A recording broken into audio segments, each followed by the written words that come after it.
lane he has never visited. It is surrounded by a twisted triangle of asphalt where each turn is alive and conditions constantly shift, even as the driver must remain ever focused on the changing terrain. Where the best car doctors in the world can offer only a compromise, never a cure. Where 180-mile-per-hour race cars funnel from 6 wide to 2 tight in the time it takes to hold your breath. Where one missed shift can turn domination into defeat.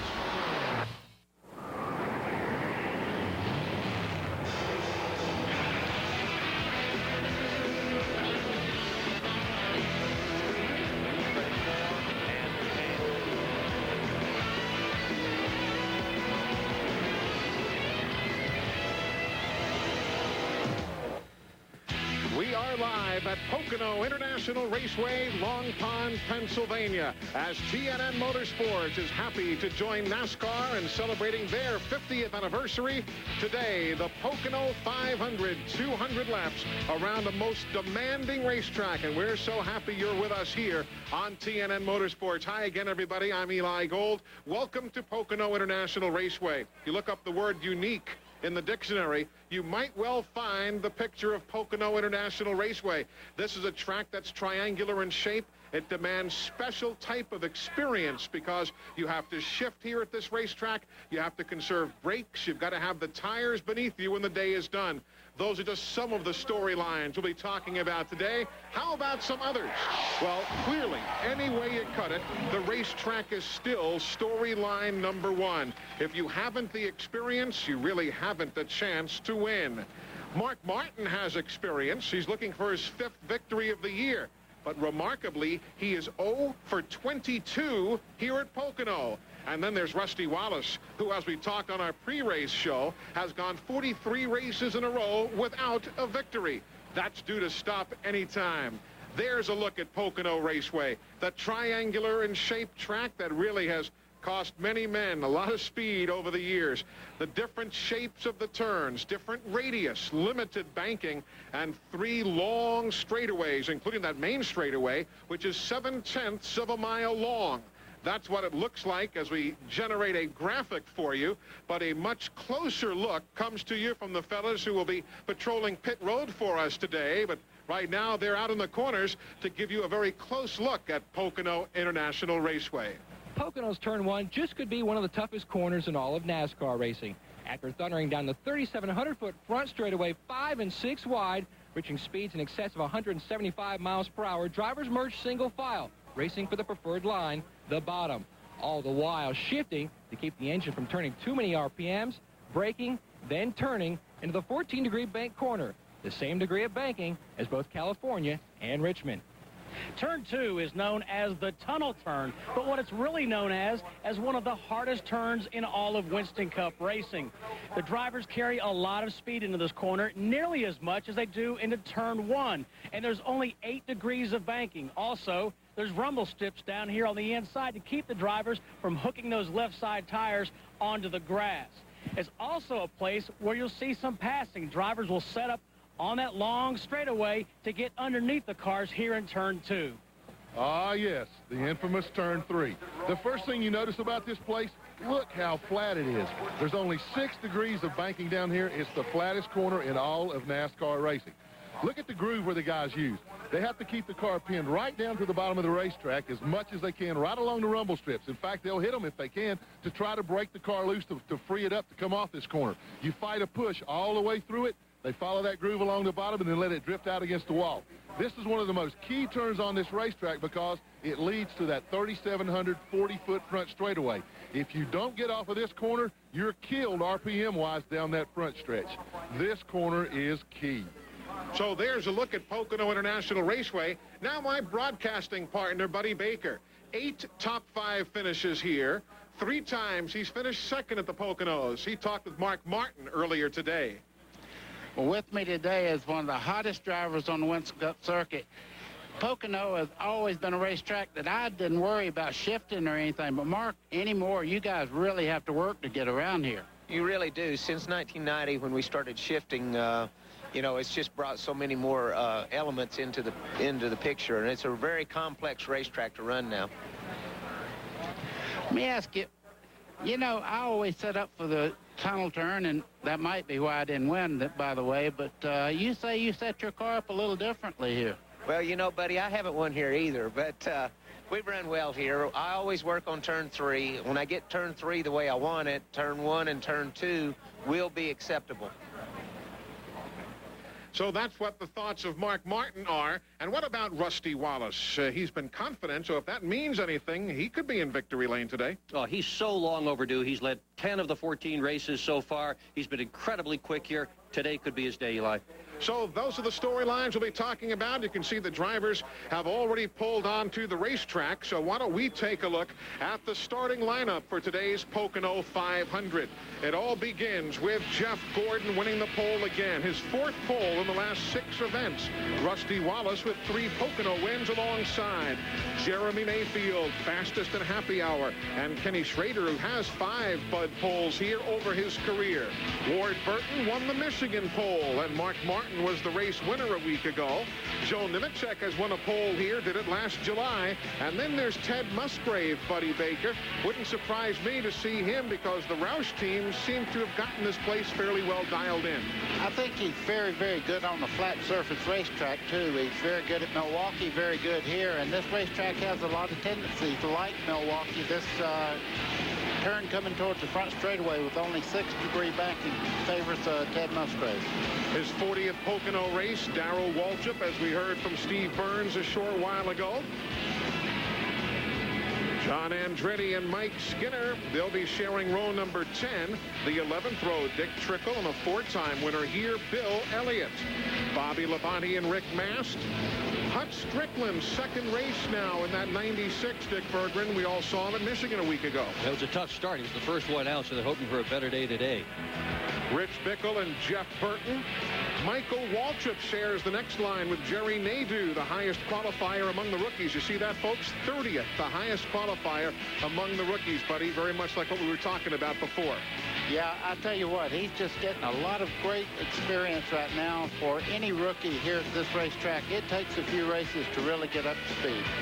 Further back, you see Johnny Benson. He and Steve Grissom. Jeff Bodine and Lake Speed. And on down the line, those who also took their provisional starting spots. Todd Bodine bringing up the tail end of the field. The 2 non-qualifiers were Dave Marcus and in his own family car, Buckshot Jones also failing to qualify. Now time for the AutoZone race analysis brought to you by the more than 1,900 AutoZone stores across America. AutoZone, the best parts in auto parts. How about that? 9 different winners here in the last dozen races, guys. Well, this is one of the most competitive racetracks on the entire circuit. They do a lot of lead changing here. There's a lot of opportunity for bizarre things to happen. Fuel mileage is so important. It upsets a lot of teams, so see a lot of strange things happen. A lot of different winners. On board now, the in-car cameras. That's Todd Bodine giving us the look. Jerry Nadeau and the First Plus Financial team. You've got Jeff Burton driving us around in the Exide Ford Taurus. Bobby Labonte coming up from the middle of the field, an unusual starting spot for him. Kyle Petty, who has run well here at Pocono, has a victory.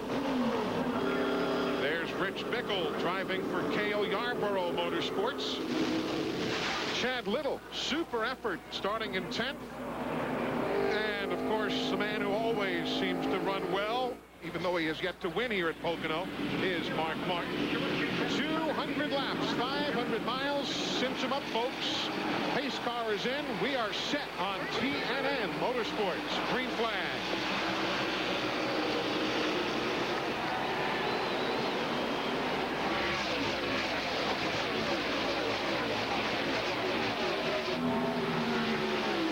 Number 1, that 14-degree bank corner.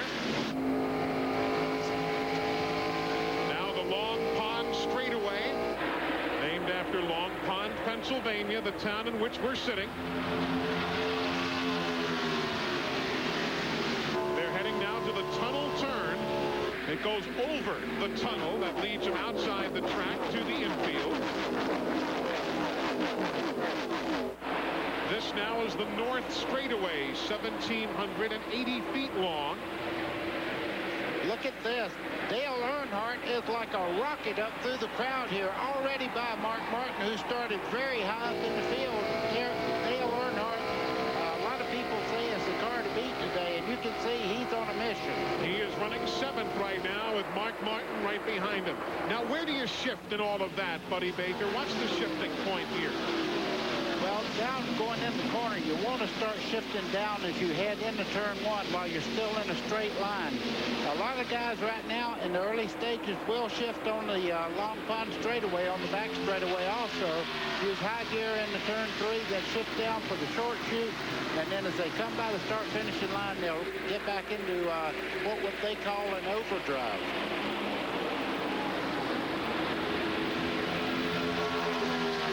Working now through the corner. Looks as though NASCAR is going to black flag Rusty Wallace. And here he comes. Rusty jumped the start of the race. NASCAR has just said Rusty Wallace jumped the start of the race.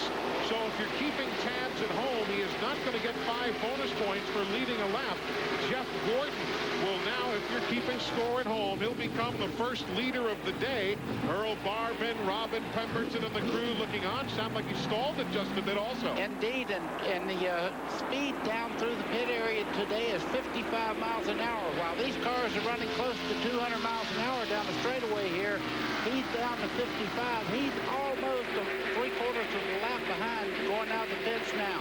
There you see Mark Martin making the move around Earnhardt, so give Mark Martin 6th. That is an incredible thing for Rusty Wallace to have been black flagged for jumping the start. That happened last year at Martinsville. They threw the black flag at him as the leader of the event last year. He pitted, never was able to recover. It's just almost impossible to imagine it could happen to a guy on 2 separate occasions. Well, let's take a look at the start again, folks, and see what we saw.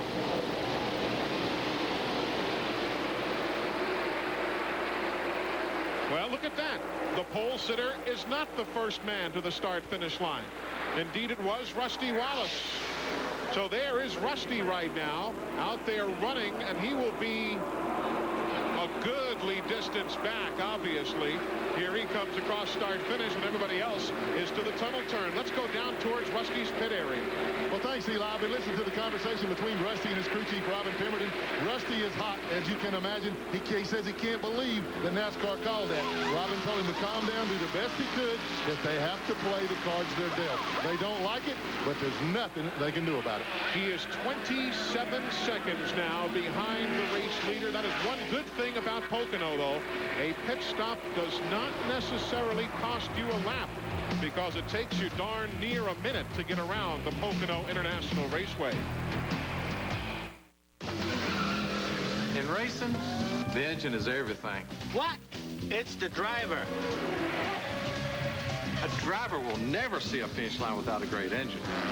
The greatest engine will never see a victory lap without a great driver. At least they agree on Texaco Haviland Formula 3 motor oil, the same oil you can buy right off the shelf. And also try Haviland Extended Life Antifreeze from Texaco. The engine's the first thing with the finish line. Not in Indy cars. They're some of our favorite people. The millions of AutoZone customers who change their own oil. They're the kind of folks who believe that taking care of their car and saving money go hand in hand. And while we admire their willingness to tackle a dirty job, most of all, we thank them for bringing their used oil back to us. After all, used motor oil should be recycled, and that's one job we simply can't do alone. Rusty, it's a woodchuck, and he's hurt. Rusty, it's up to you.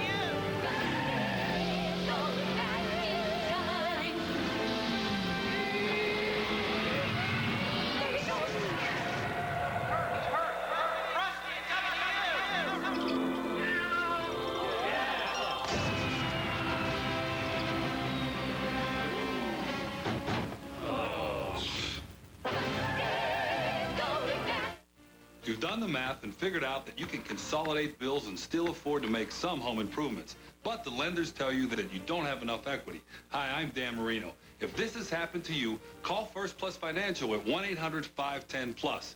They'll lend you up to 125% of the value of your home, less your first mortgage balance. There's no application fees, and you'll get an answer before you hang up. Don't listen to those other lenders. Call First Plus at 1-800-510-PLUS. CNN Motorsports live coverage of the Pocono 500 is being brought to you by Texaco. Texaco, a world of energy. By the more than 1,900 AutoZone stores across America. AutoZone, the best parts in auto parts. By Miller Lite, who reminds you that whenever you feel good, it's Miller time. And by First Plus Financial. At First Plus, you don't need equity, you just need a home. Welcome back, everybody. We're under caution.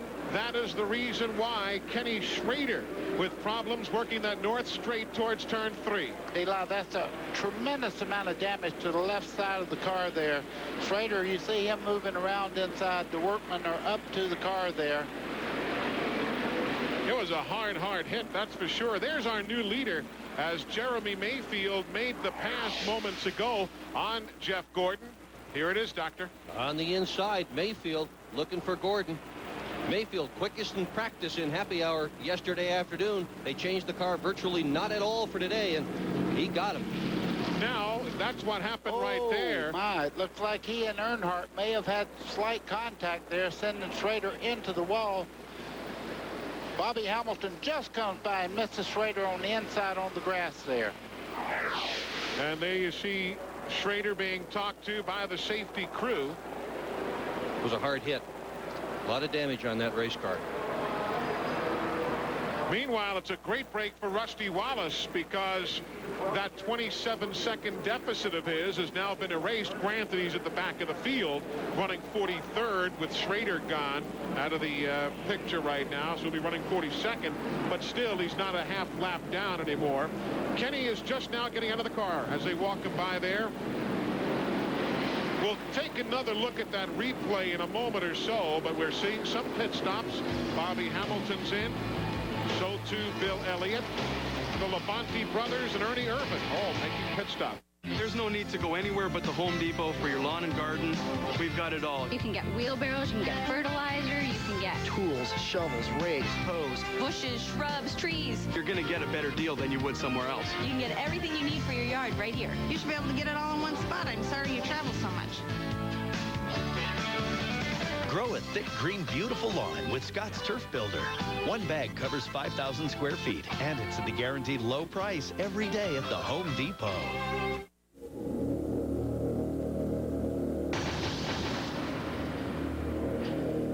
It is designed for power, engineered for the corners, and made to bring you to your feet. This is the White Track Grand Prix, selected the official pace car for NASCAR's 50th anniversary season. Whiter is better. Looking for an alternator for your Accord or calipers for your Camry? Can't find that water pump for your Wrangler or a starter for your Saab? No matter what you need, from brake pads for your Beamer to a V-belt for your Volkswagen, Pep Boys has it. If you want it, you've got it. Virtually any part for any vehicle. And now get any Pro Start 75-month battery from $29.99 after a mail-in rebate. Save $10 now. All Pro Start 75-month batteries starting at just $29.99. Pep Boys, everything but gas.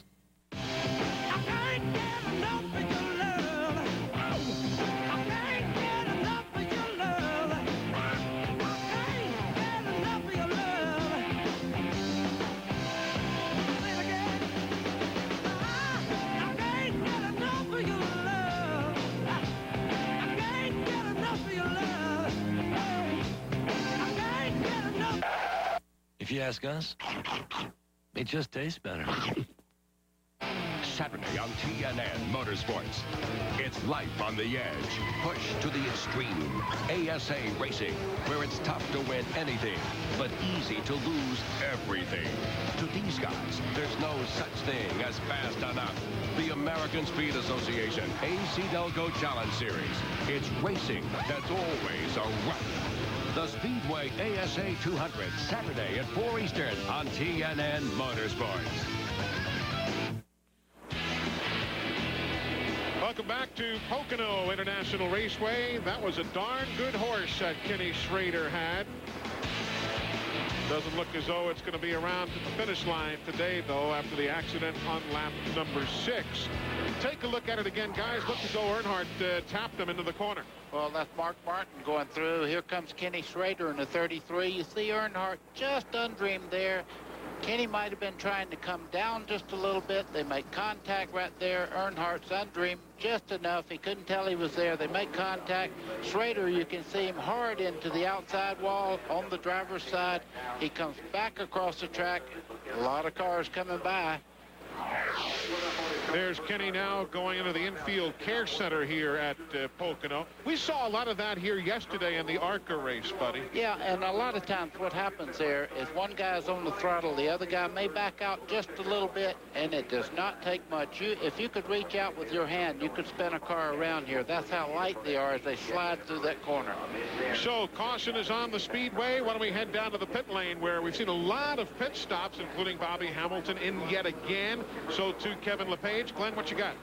Well, Eli's still in Rusty Wallace's pit, and that caution served a couple of purposes for him. Number one, it caught him up to the rest of the field. Second thing, gave him the opportunity to come down pit road. Had absolutely nothing to lose. He was the last car running in the field, so they came in, put 4 new Goodyears on, filled him up with fuel once again. He liked the car. They didn't make any changes on it at all. It's business as usual now. He's picked up 4 or 5 spots. Some other cars that pitted, Rusty beat them out of the pit, so he's already started his march back to the front. The race car's good. Robin just keeps reminding him, keep it cool, keep your head about you. We still got a race car can win this thing. He got the break he needed at the right time. Sure did. There is crew chief Robin Pemberton, the team now in 36th place.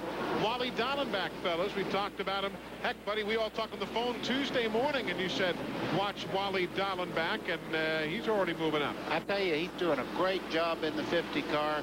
Had a great run in Michigan, finished up 10th there, and he's a great road racer on top of that. And this racetrack really, if you look up front, the guys that run well on road courses are up front right now. Let's head down to the Terry Labonte pit right now and get an update. Well, Eli, the caution came out at the most opportune time for Terry Labonte. He thought he had a tire going down, so Andy Graves called him in right before they came out with a caution. So he waited and came back in. 4th new tires for Terry Labonte. The tires were fine. So what they did was they unhooked the sway bar, made a chassis adjustment. So now they're going to see if that might fix his very, very loose condition. When we come back, the restart in the Pocono 500. We're 9 laps in. There's the running order. Back with the green flag in a moment.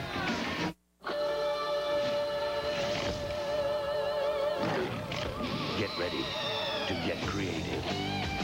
Get into a Rebel G. Capture your imagination on film. Let Rebel take you beyond snapshots and experience the ultimate rush. Cool. Rebel G and only EOS lenses from Canon. Yeah, listen up, mate. If any one of you can hit a bullseye, I'll buy you a steak dinner. Did I say bullseye? I'm in a triple 20. Did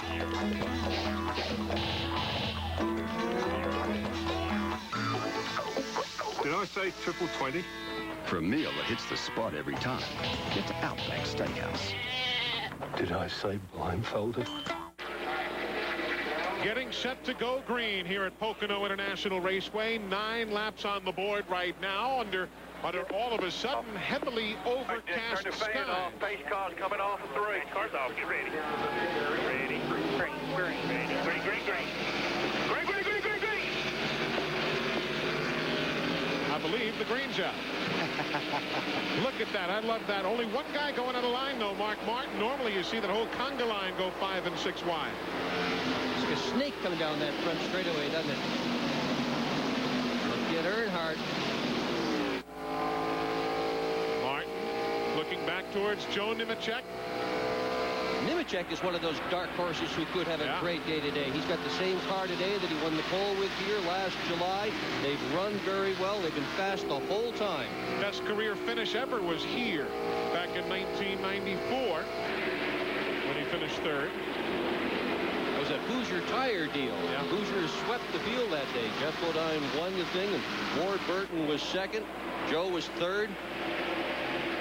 Right there, it's when you see the power of the 6 car through the flat part of the racetrack, his favorite part of the racetrack. It looks like Mark Martin's a little bit better than Dale Earnhardt in that particular corner. And he says if you go through 3 real fast, you should be able to be pretty good in turns 1 and 2. And he said you just have to live with 2. Yeah, that's right. And again, it's a track of compromise. In the old days, I mean, you really kind of, you set things up differently then than you do now. We'll talk more about it as the day continues. Steve Burns is down near the infield care center. Let's get an update, Steve. And right now, Eli, it looks like good news. Just talked to the team spokesman. Andy Petrie just walked in the care center. They said Schrader is alert. He's complaining of soreness in his neck. And, of course, you know, he broke his sternum, cracked it at Daytona. He does not remember much of the impact, and that's probably a good thing because, as we saw, he hit awfully hard. But, again, he is alert. He's breathing fine. They're going to run a few more tests on him, make sure he's A-OK. Martin sure has been running tight to the back end of that black number 3 car. Ever since Earnhardt passed him, Martin has been all over Earnhardt's back bumper. Not going to let him get away. One thing about Mark Martin, though, he is very disciplined. He will not make that move until it's time. It looks like it's almost time. Won last week at Michigan. Eli, that's a good look at the Long Pond straightaway. This is a tunnel turn. You can see they run right on the white strip, then drift out towards the wall. And through this corner, this is number 3 corner. You can see Jeremy Mayfield and them go right to the bottom and then swing way out as they come off the corner. And that Long Pond straightaway looked long enough, and it's 700 feet shorter than the straightaway these guys are on right now, which is a full 7/10 of a mile. It's funny, you go through the garage and you talk to the drivers and ask them which turn do they like best. And I asked Bill Elliott this morning, I said, what's your best part of the racetrack? He said, the tunnel. I said, you mean the tunnel turn? He says, no, the tunnel when I'm driving out. He says, I'm not as fast here as I used to be. There's problems. Rusty Wallace with all sorts of he's smoke. loose. The car's getting away from him. He was very lucky to get control of that race car again. It got completely sideways as he was going through turn 1. Remember that Rusty has had some terrible luck here over the years with engine failures, with cut tires that took out oil and fuel lines. Remember, he was leading here in 1995 and at the pit for fuel with 15 laps to go. And I believe their day is done. Hard to imagine. There it is. Now here's a great battle. 5th place on the line right there. Yeah, you have to remember there's still oil down there. As these two fight into turn 1, you see Earnhardt give way there. Let Mark Martin take the inside of the racetrack. He didn't want to go in there and maybe get himself into that oil. Of course, everybody getting through there fairly well. Doesn't look as though might have just been water he put down. We'll have to wait and see. Of course, Rusty hasn't made it around yet either. It's going to be interesting to see with no banking to help you here, folks. Remember that. You just can't coast around 2.5 miles here like you can at Daytona or Talladega.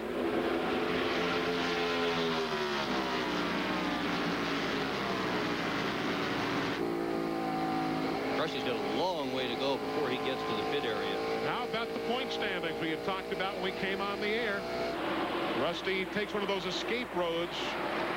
Watch this save that Rusty made over there in turn number 1. You can see it's losing a lot of fluids out of the back. The back end starts around. He fights this car. Twice it gets sideways on him. He decides to use a lot of racetrack there, get up out of the racing groove, and that's another reason you didn't see a caution, is because he got the car out of the racing groove there in the middle part of the corner. You see, he gets out of the way now off one of the escape routes. You see Derek Pope give him some extra room there in the corner? Smart move by Pope. Well, this is interesting. A couple of the youngsters in Winston Cup, 29-year-old Jeremy Mayfield out in front, 26-year-old Jeff Gordon behind him. Not many guys in today's race in their 20s. Jeff Gordon led early, led the first 4 laps. That's the 8th straight race that he has led this year. But now it is Jeremy Mayfield showing the way. Back to Pocono in a moment.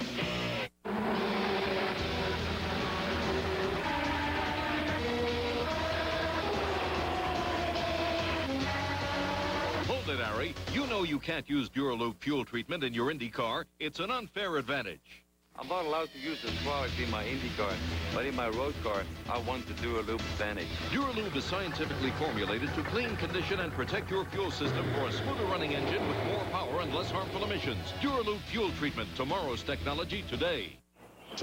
Some people say clear coat cars don't need wax. Clear coat's thinner than the piece of paper. So what protects the clear coat? New Turtle Wax Emerald Series car wax. Waxing with Emerald Series puts down 4 times the Carnauba wax as the #1 brand, with no powdery residue. Do your best wax job ever. Turtle Wax Emerald Series. Emerald Series is the best hard shell finish. Turtle Wax. And come down hard on grease with new Turtle Wax Purple Muscle Heavy Duty Cleaner.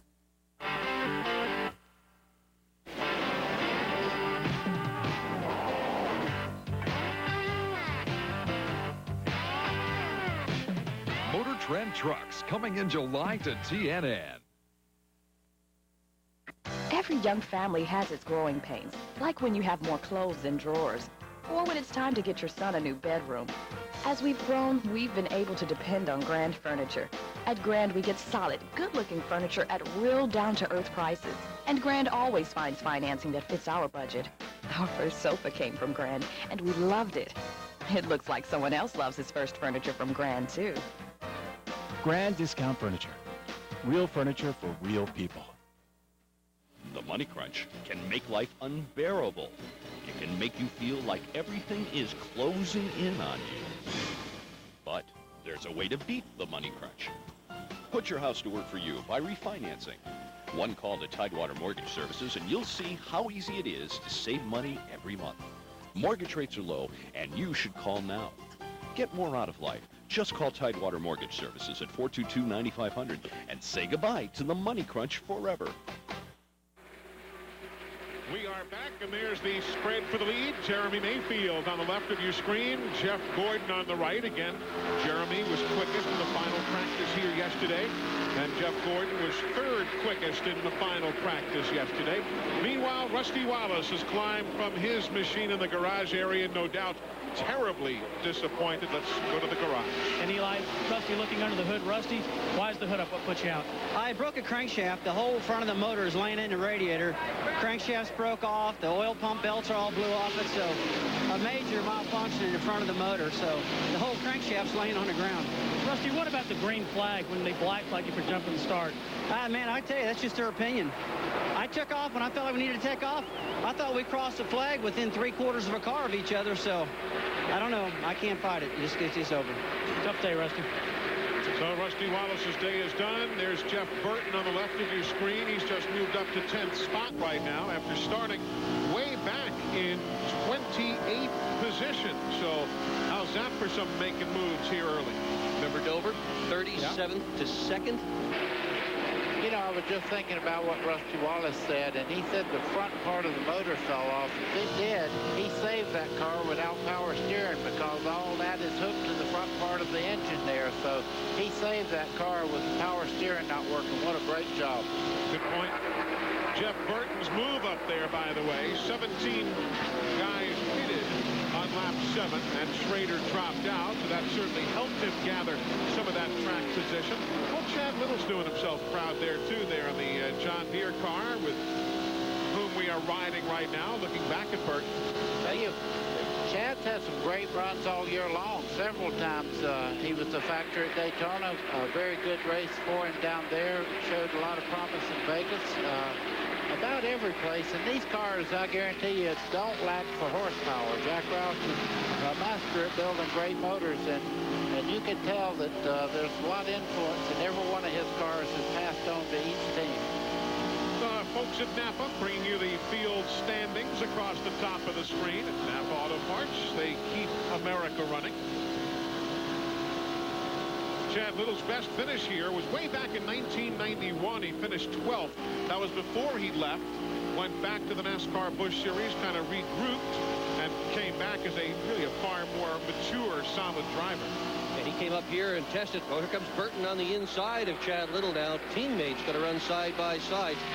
In 97, Chad Little and the rest of his team came up here and tested. They did test with the tire that we're running today, but interestingly, the only testing they did was with a qualifying setup rather than a race setup. But he's got Jeff Hammond in his camp now, and Jeff Hammond's one of the sharpest chassis guys ever in Winston Cup racing, and he's made a big difference in Chad Little's performance this year. Back around 28th spot right there, some of the fellows who did pit on lap number 7. Terry Labonte, there's Rich Bickle. You've got Bobby Labonte on the right of the screen. We're riding with Bickle right now. He's in 29, splitting the Labonte brothers. And here's that long main straightaway, 3,700 feet. Shifting. You could hear him just barely. You could hear him when he shifted. You don't use a clutch with these new improved transmissions they have. All you do is get it to a desired RPM. You just crack back on the throttle a little and jerk it in gear. And it's not just Jericho transmissions anymore.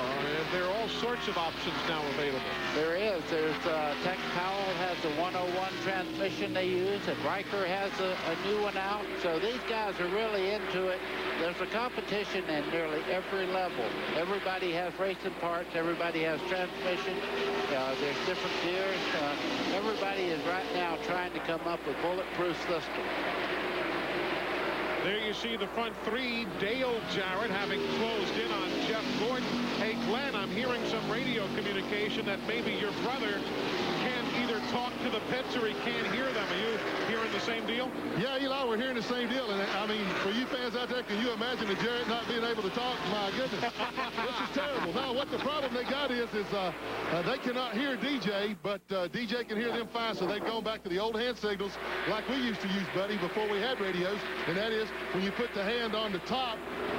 Let's see. The car was loose, but now they're saying put the hand on the top and it's pushing, put it on the door and it's loose. They've got it backwards. I'm going to have to go straighten them out. Meanwhile, I'm in Jeremy Mayfield's pit. He's slowed down just a little bit and allowed the 24 and 88 to catch him a little. His car's just a little bit tight off the corners. It's probably due to this cloud cover. It's really nice and cool out here. But as I say that, Jeremy stretches the lead open again. So I asked Paul Andrews if the car liked the cloud cover. He said, don't matter. We're good anywhere. You know, the real problem won't be whether Dale Jarrett can talk or not. The real problem is he can't tell his crew. I mean, you can't say I'm just a little bit tight by touching the roof or using the lower part of the door for a signal to your crew. Not being able to communicate, you can't make the adjustments on your stops that you need to make. Good scramble right there. You've got Burt Earnhardt, Joe Nemechek. Of course, in the old days, as Glenn said, you go back to the hand signals too. But in those days, everybody had the hand signals, so you weren't at a disadvantage. Here, if one guy's missing the radio, it does put you at a big disadvantage. But there have been races where you don't need to improve the handling of a car, and Dale Jarrett's car looks pretty darn good right now. He's running the front bunch down now, and if anything, he may be the quickest car on the track. There is Jarrett now, having made the move around Gordon to grab second spot. So give Dale Jarrett second place. DJ's driving Black & Decker. You probably heard that name before in other television broadcasts of Winston Cup. Oldest car that they've got. That car is so old. How old is it? It's old enough that the late Davey Allison won races in Black & Decker. Yeah. You can bet it's a good car. Back to Glenn Jarrett with more. Hey, buddy, you hit the nail right on the head when you said they didn't know what to do to the car for DJ because he couldn't tell them. The Racing Radios people were down here. They have put some new connectors here. They're going to try to change them, but they're going to need a caution flag pit stop to be able to do that. Right now, DJ says his car is good. Meanwhile, just like Jeremy Mayfield said his was a little tight, Jeff Gordon is reporting his car is now tight under this cloud cover. So Jeremy Mayfield continues to lead. 26 laps of 200 on the board. Still early here on TNN Motorsports. Finally, after 49 years, you now have a soft drink that not only refreshes your thirst, it refreshes your sport. Drink accordingly.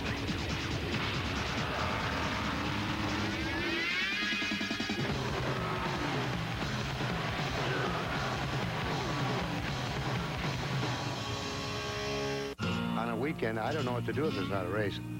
I like the noise, I like the speed. You know, it's like a disease, and you don't get rid of it.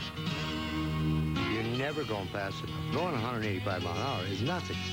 But you got to remember, you got to make that turn and go back the other way. That's something. Usually I sit back in the car. I say, it's you and me, baby. Let's go. Now get a replica of Cale Yarborough's 76 Chevy Monte Carlo at Napa, only $29.95. Something big is happening at Ford. It's the Ford Big Time Sales Event. Get the biggest savings of the year on Ford cars and trucks. Like up to $2,500 in total savings on Windstar for all Ford, GM, and Chrysler owners. Plus, Ford and GM owners can save big time on almost every Ford car and truck in stock. The world's biggest selling division wants your business big time. So save big at the Ford Big Time Sales Event, going on now at your Ford dealer. How come the leading oil filter material stops less dirt than Mobil 1's filter material?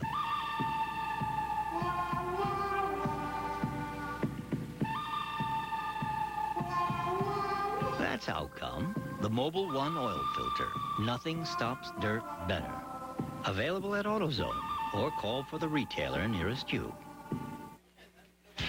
TNN Motorsports live coverage of the Pocono 500 is being brought to you by Napa Auto Parts. At Napa, we keep America running. By the Ford F-Series, the best-selling trucks are built Ford tough. And by Mobil 1 synthetic motor oil, nothing outperforms Mobil 1. Well, with his radio not working, he may not be able to brag on himself to the crew, but no need. Everybody knows Dale Jarrett can drive a race car, and he has driven it right to the front here at Pocono. Last time through this corner, we'll take you back and show you what happened. It was just 1 minute ago. Going down, you see the great speed of the 88 there of Dale Jarrett. Going into turn one, he gets the inside or preferred line right to the bottom. Jeremy didn't even put up a battle going in there. The 10th time that Dale Jarrett has led here in a race at Pocono. He's one of the very few people here who do not use a lot of brake going into that corner. He says he just doesn't use it because he'd rather let the car drift in. He said the most important part of turn one is not getting in, but getting out. Still, he beat him going in, didn't he? Yes, he did. Hey, if you're strong, you're strong.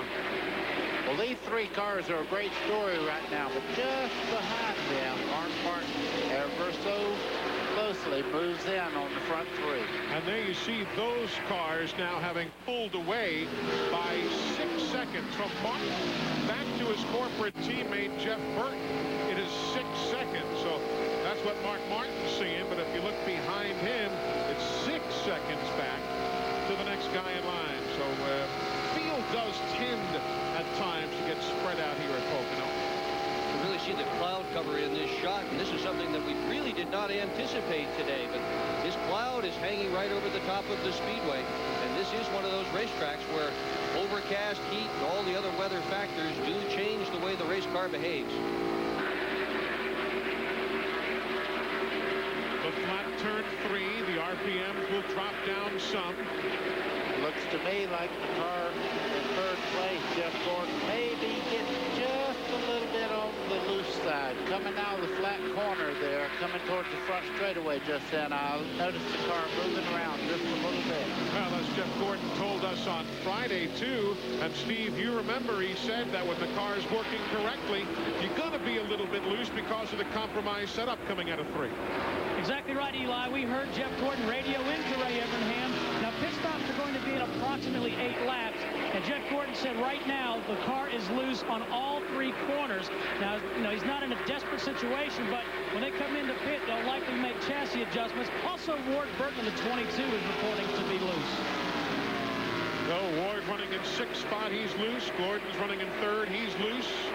Mark Martin's not loose. He's flying right at the moment. He's the quickest on the computer that I'm looking at right now per lap. He's the fastest car out there. Last lap for Martin, 162.9, now 162.6, but still the fastest of the lot on the racetrack at the moment. What a year this guy Mark Martin has had. We're talking about him winning 4 Winston Cup races, but let's not forget that he also won the Winston at Charlotte. He won that Busch Grand National race at Charlotte. He won IROC in California. He's got 7 big league wins this year so far. And interestingly, leads every active driver by posting wins at 16 different tracks that are currently on the circuit. Has never won here. Again, he's 0 for 22 here, but he's done what many others have not done. Won at 16 current active racetracks. Remember when he came here and he showed his stuff and nobody would pick him up when he ran out of sponsor money and had to go back to the ASA where he promptly won a championship?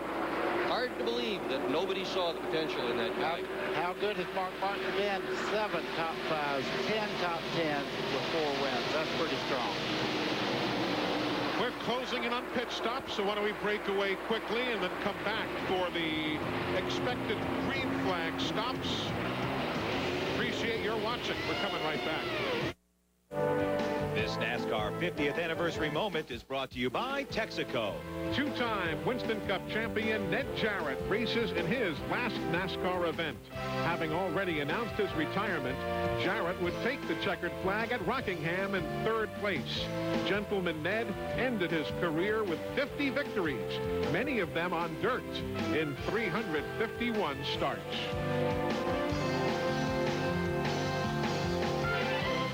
At Phoenix in 1988, Bill Elliott finished 4th and Rusty Wallace 5th, setting up a final round fight for the championship in Atlanta. Elliott from nearby Dawsonville, Georgia, finished 11th that day. Rusty tried to pull off the come-from-behind victory in the title chase by winning the race, but the final results showed Elliott, the 1988 NASCAR Winston Cup Series champion, by 24 points over Rusty Wallace.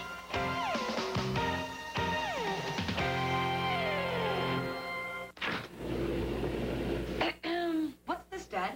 10-10-3-2-1? Oh, that 10-3-2-1 has changed to 10-10-3-2-1, but you still get the same great savings. Still saves 50% off every call over 20 minutes? Right. Calling Romeo in New York is only $280 with 10-10-3-2-1. It's $560 with AT&T. Does it save all the time? Sunday, Tuesday, any day. Just dial 10-10-3-2-1, then 1 and a number. Easy. Easier than laying off this stuff. 10-10-3-2-1. New number, same great savings. You don't need much in your pockets, just 99 cents for Wendy's Junior Bacon Cheeseburger with 2 strips of bacon made fresh so it's hot and juicy. Excuse me, this must be yours. There it is. Get one today. Troy Aikman is back to pass. He's looking, look out. Oh, Aikman goes down. He had a man wide open. What was he thinking? Brute, it's all part of the game. All right, guys, same play. July 12th on TNN Motorsports. Get ready for 300 hard-nosed laps in the Granite State. It's Winston Cup racing from the Magic Mile, New Hampshire International Speedway. A track where nobody gives and everybody takes. Find out who makes the competition disappear and who just goes up in smoke. It's the Jiffy Lube 300, live Sunday, July 12th at 1 p.m. Eastern, 10 Pacific on TNN Motorsports. Welcome back, everybody. We're under caution. That is the reason why. And let's be honest and say the smoke has abated a good bit since it first started coming out of Joe Nemechek's car. He's already pitted once, and the crew is going to bring him in again. They popped the hood the first time, Dick, and apparently didn't find what they were looking for. No, but that's what Joe Nemechek was worried about this morning in the garage. Engines. This is the third time in 5 June races at Pocono that he has had engine problems. They really do twist him here. They're near 9,000 RPM. He said he was going to turn 8,900. He had his fingers crossed. Something's gone amiss under the hood, however. Let's go down to Glenn Jarrett. Guys, I went around and asked most of the crew chiefs, the guys that qualified in the top 10 or top 15, about the gears they were running. Most of them were running 380 gears here, but a couple of them were running 389s. The 2 car, he's blown up. The 12 car had a 389. Joe Nemechek's car had a 391 gear in it. That's the lowest gear ratio that I found of anybody that I asked. He could be paying the price now. Interesting. And of course, in the old days, again, gearing was such a big story. It still is. But now with that overdrive in the transmission, it takes some of that pressure away. It does that, Eli, but one thing you have to remember, that was from the center part of the car, so I wouldn't even want to speculate as to why, but he's definitely losing all fluids out from under the car there. It could be transmission, it could be gear, or it could be anything up near the motor parts, but when they raised the hood and put it right back down, that kind of eliminated my idea of thinking he had a motor problem. Well, they're looking beneath the car, maybe working on the transmission now as the crew climbs under. By the way, we need to report that Dale Earnhardt has radioed into his crew telling them to please apologize to Schrader and the Andy Petrie bunch for the contact that sent Kenny up into the wall back on lap number 6. So Dale Earnhardt feeling very sorry, and he did radio in and asked everybody to please make the appropriate apologies. Pit stops, lap 36, Matt Yoakum. Jeff Gordon hits his marks, already going to work on the DuPont Chevy. Jeff says his car is a tick on the loose side, so they're going to adjust with air pressure and change 4 tires. The captain is going to make sure he packs it full of fuel. Good stop. Now let's go to Glenn Jarrett. Well, Dale Jarrett is in. The right sides are only on. They're on the left side now. There were no chassis adjustments. He did signal them. Oh, Jeff Gordon beat him out. He did beat Mayfield, but Gordon beat them all out. But Dale Jarrett did signal that the car was okay. It did not need a chassis adjustment. Everybody's scrambling for position. One of those rare times when there'll be nobody on the racetrack except the pace car. Every single car came down the pit lane because everybody was on the lead lap, and Nemechek was already in as well. Now they're all catching back up to the pace car. But, stops at lap number 36 because of the second caution of the day, brought out with the smoke trailing from behind the Bell South car of Joe Nemechek. They check the tires, we check this, and we'll return in a moment.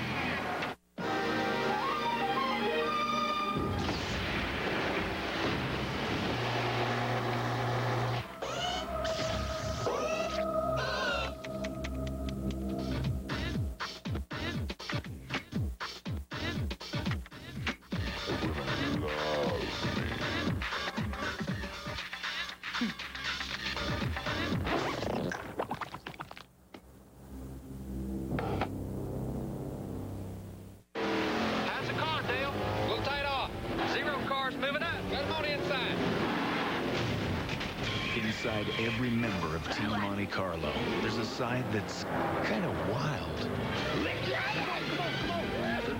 Get another tire.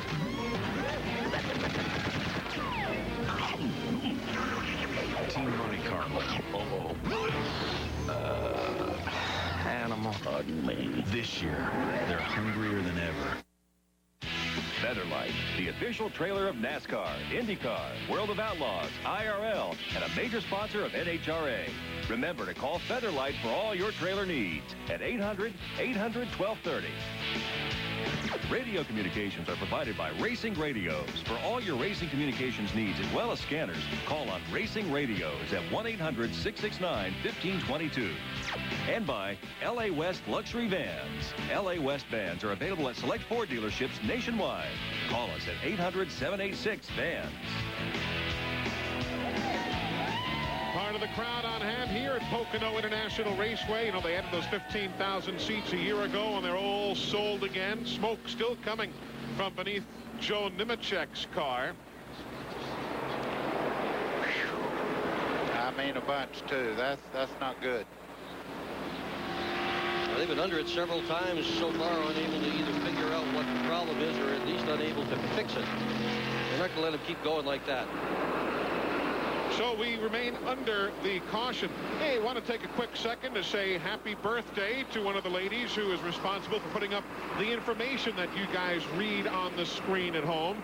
Mary Lou White, part of our graphics team here at the racetrack on the weekends. Maybe she just typed up those words right there that you're seeing. In any event, Mary Lou, happy birthday to you. Many, many more happy returns. And a happy Father's Day to all the dads out there. Very much so. Happy Father's Day to everybody. I want to say a special happy Father's Day to my dad, Buck Baker, at home. He's been my hero since I was a little boy. Dad, I love you. See you tomorrow. Yeah. Still looking beneath the car. There's Jeff Gordon. That's what happened at turn number 2 and 3. Back on lap number 6, Kenny Schrader tagged by Earnhardt, who has apologized. But Schrader's day done. And then Rusty Wallace lost an engine, saved the race car, but his day is done. That after lap number 13. So you're up to speed on the attrition rate. Looks like the transmission area. Maybe a transmission seal or something that's busted loose there on Nemechek's car, whatever. The reason we're still under caution is something we have seen over the years here at Pocono. There is four-legged wildlife that has made its way onto the racetrack. As opposed to infield fans. I must tell you, there's some two-legged wildlife around, too. Woo. They're double-checking on a couple of rabbits that have made their way towards the racing surface. So while the crews check on that, Ray Evernham waits, as do we. More racing coming up in a moment. Okay, guys, who's turning 50? Do I look 50? Hey, I just turned 40. Not me. He's the older one. Older but faster. Yeah, right. Well, who is turning 50? NASCAR is. And Excite NASCAR Select is celebrating with the Big 50 celebration. Win NASCAR race tickets or the grand prize. An MB&A MasterCard worth $50,000. Thanks, I'll be right back. Hey, thanks for it. The Big 50 celebration. Enter wherever Excite NASCAR Select is sold. Oh, well.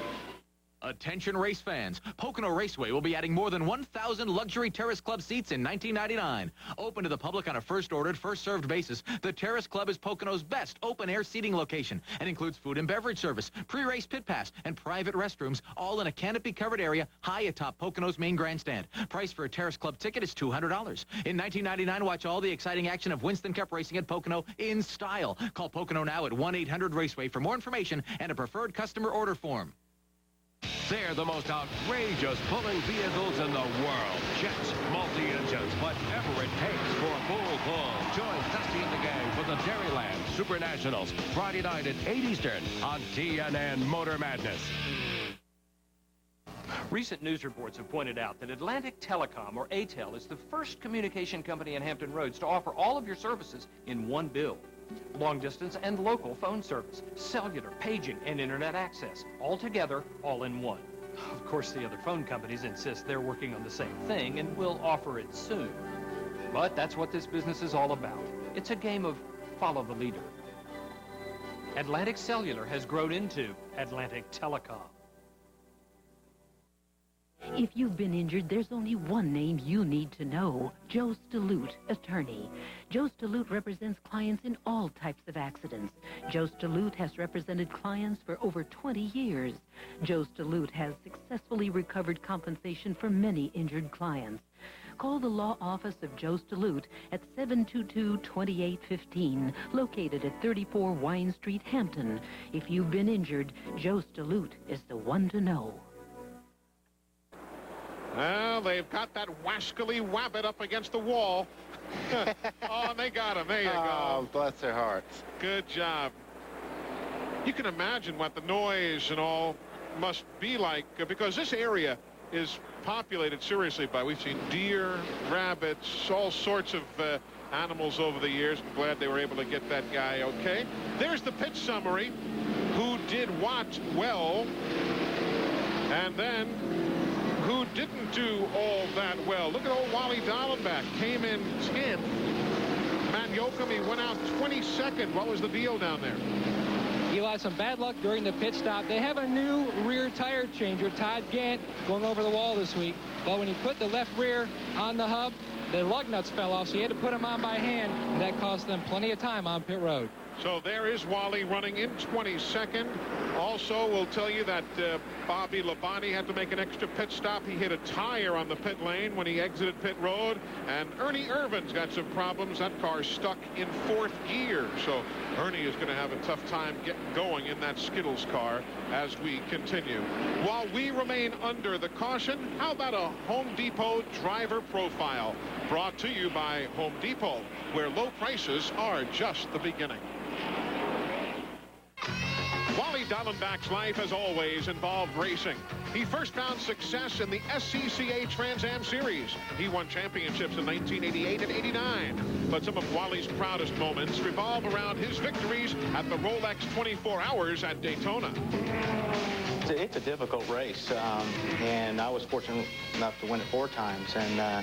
And Jack had an awesome team. I mean, that car was just like a clock. It just kept going, and it was a lot of fun. The only way to have fun at the 24-hour is to win. I've been a second there, and I would have rather been the first car out. So it was neat to be part of that.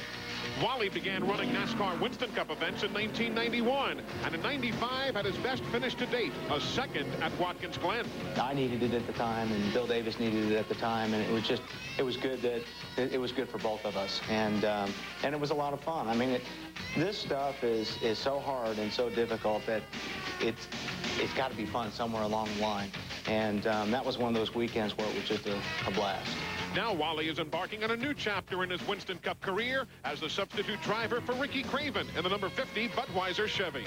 I don't look at it as a high-pressure deal. I'm with a good team, and we're running good, and it may last only for a few weeks, and then we move on. So what do I got to lose? I'm going to stand on it, and it doesn't matter what, it's flat out or blowout. I'm not worried about points or anything like that. These guys want to win, period. Wally Dallenbach, very talented young racer from a big-time racing family. Of course, his dad, Wally Dallenbach Sr., great racer, went on to be a steward, chief steward in the world of IndyCar competition. Very, very talented young man. He's going to run next week at Sears Point, and he's going to run Daytona. Ricky Craven had hoped to come back for Daytona. They've decided that it'd be better off to let Wally Dallenbach run. The cars run so stiffly sprung, as Buddy Baker well knows at Daytona, that they're going to let Craven have another week off. Well, that's what happens after pit stop, Steve Burns. Everybody lines up at the gas station.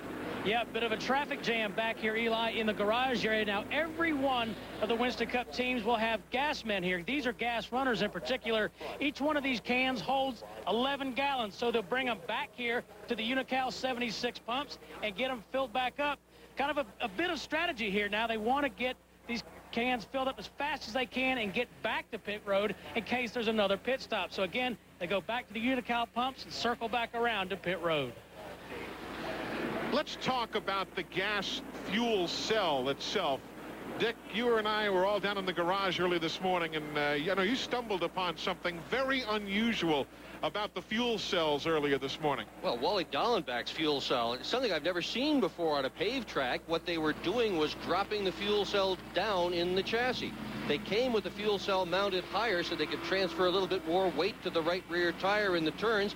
They thought they could maybe do a bit better by lowering it, so they brought out the torches, brought out the welder, dropped the whole thing 3 inches. That's something you do on dirt. If you're going to run a dirt track, the dirt track is loose, you run a high fuel cell. If it's dry, slick, you run it down low. I just never saw that on pavement, though. Yeah, well, what it does, it gives it tremendous bite off the corner. It gets forward bite and keeps it from sliding the back out when you lower it like that. And, of course, when you start using the fuel out, the only thing you do is get a higher percentage rate back towards the front of the car. But that's pretty smart that they would think of that. Now we are still under caution because the heavy cloud that has moved overhead the track has started dropping some precipitation, not so much in that end of the racetrack, but down by turn number 3. It has started to rain, and they have got the jet blower out there, and they're going to try and stay atop. That's as you can see, what's overhead of us here. And we've had clear, sunshiny days the last 3 days up here. Temperatures in the 90s. Our crew always inventive, staying out of the rain, either that or, well, no, I'd better not say what I was going to say. I was looking at that Shutting cloud. up is the better part of discretion right there. I was looking at that cloud, Eli. It's slower than I am at 6 o'clock in the morning. I was just looking at it. It's not moving. But now the rain begins to fall on pit road also. The teams are putting the tarpaulins out to keep their pit stalls covered. So the weather guesser, unfortunately, coming up shy on this one. They promised a beautiful day. Well, there's always some beautiful things amongst the clouds. Troy Aikman is back to pass. He's looking, look out. Oh, Aikman goes down. He had a man wide open. What was he thinking? Brute, it's all part of the game. All right, guys, same play.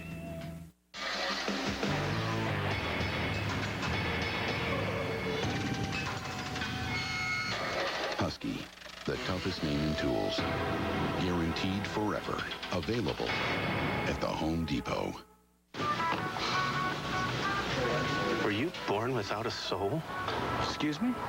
You don't know how to love, do you? What are you talking about? I'm talking about this.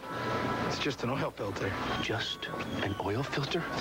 Look, nothing stops more dirt than America's #1 brand of oil filter, Fram. Now get out of here. How do you live with yourself? Fram oil filters. Pay a little more now or pay a lot later.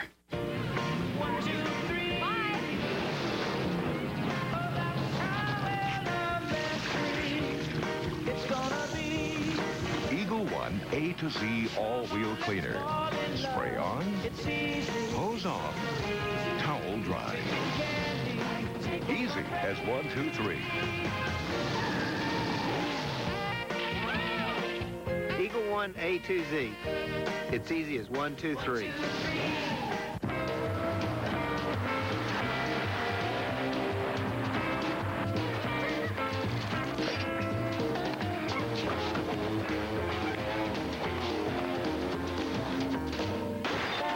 Theft can happen anytime, anywhere. For guaranteed protection against auto theft, nothing is more reliable than the Club Vehicle Anti-Theft Device.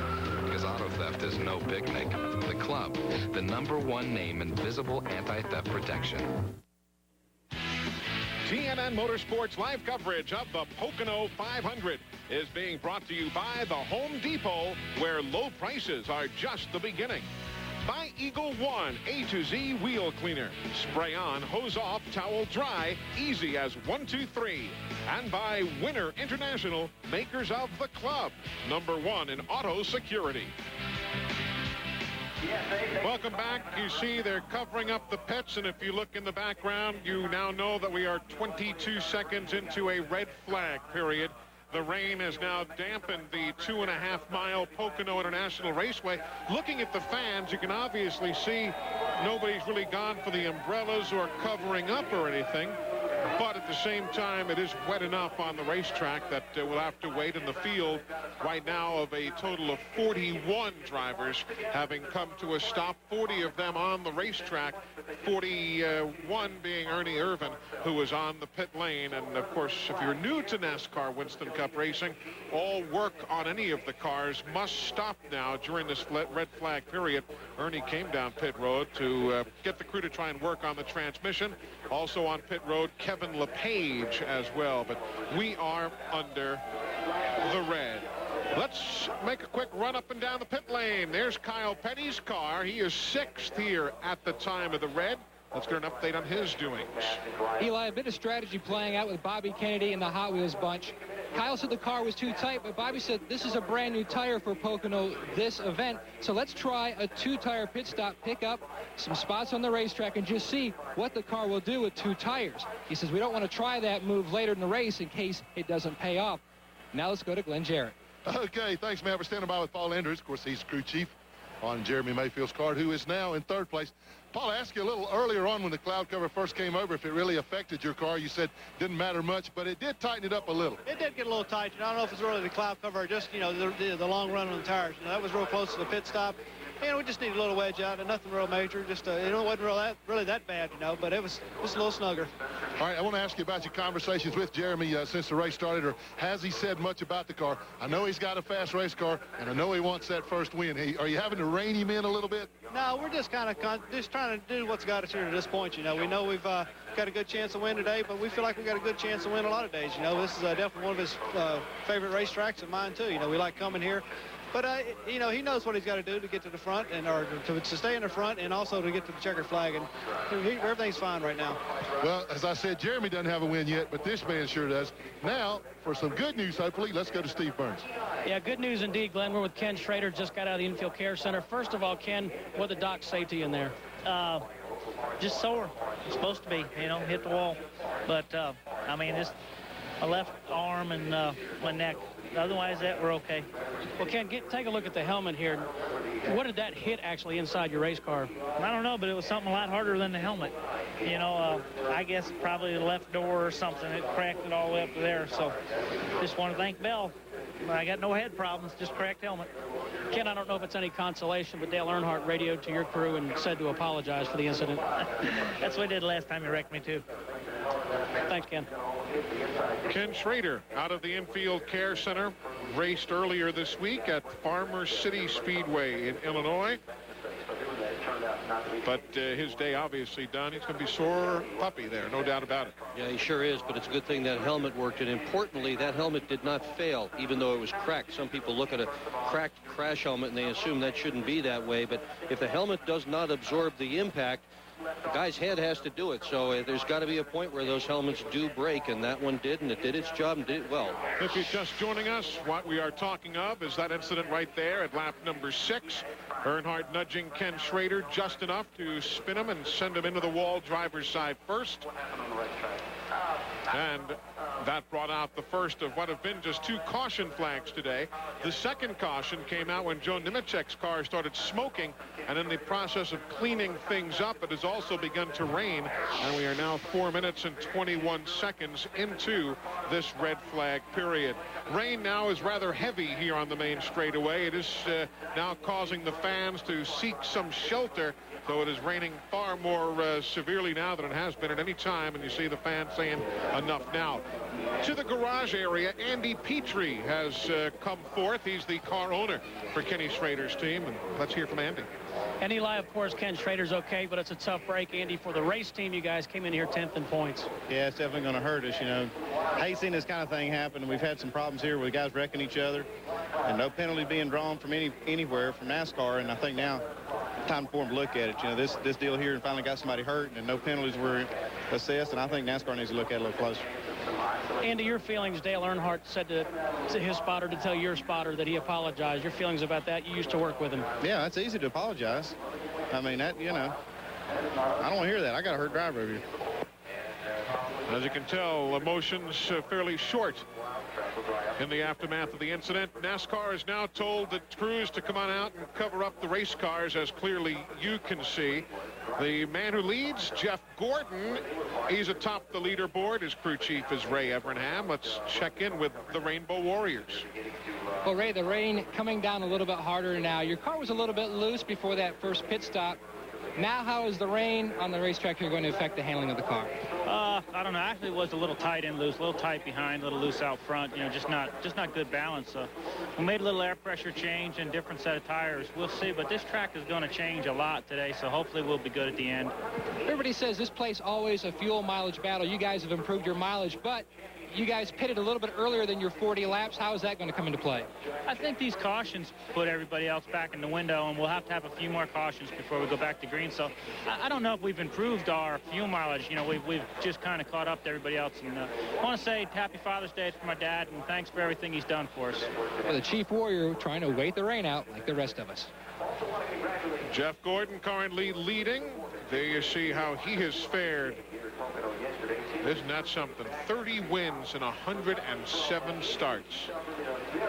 Percentage is mind-boggling, 28%. Now look at this. Well, we've got rain at the racetrack, but that's about the only place we have it. Around here, we've got blue sky just beyond. The 2.5 miles of this track being pelted down by rain, but as you can clearly see out back, it's clear. So we wait. Hope you can wait with us as well. Back in a moment. This NASCAR 50th anniversary moment is brought to you by Pep Boys. Two-time Winston Cup champion Ned Jarrett races in his last NASCAR event. Having already announced his retirement, Jarrett would take the checkered flag at Rockingham in 3rd place. Gentleman Ned ended his career with 50 victories, many of them on dirt, in 351 starts.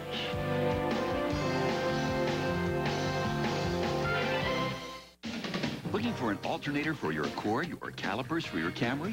Can't find that water pump for your Wrangler or a starter for your Saab? No matter what you need, from brake pads for your Beamer to a V-belt for your Volkswagen, Pep Boys has it. If you want it, you've got it. Virtually any part for any vehicle. And now get any ProStart 75-month battery from $29.99 after mail-in rebate. Save $10 now. All ProStart 75-month batteries starting at just $29.99. Pep Boys, everything but gas. Every time you start your car, you're waging a war against friction. The battle lines are drawn. Now, how are you going to fight back? Duralube Advanced Engine Treatment protects your car's motor like nothing else on the market can. It's like a shield against engine-damaging friction. Win the war against friction and get the maximum protection for your car's engine with Duralube. Duralube, tomorrow's technology today. Red Dog Rules for Living, number 35.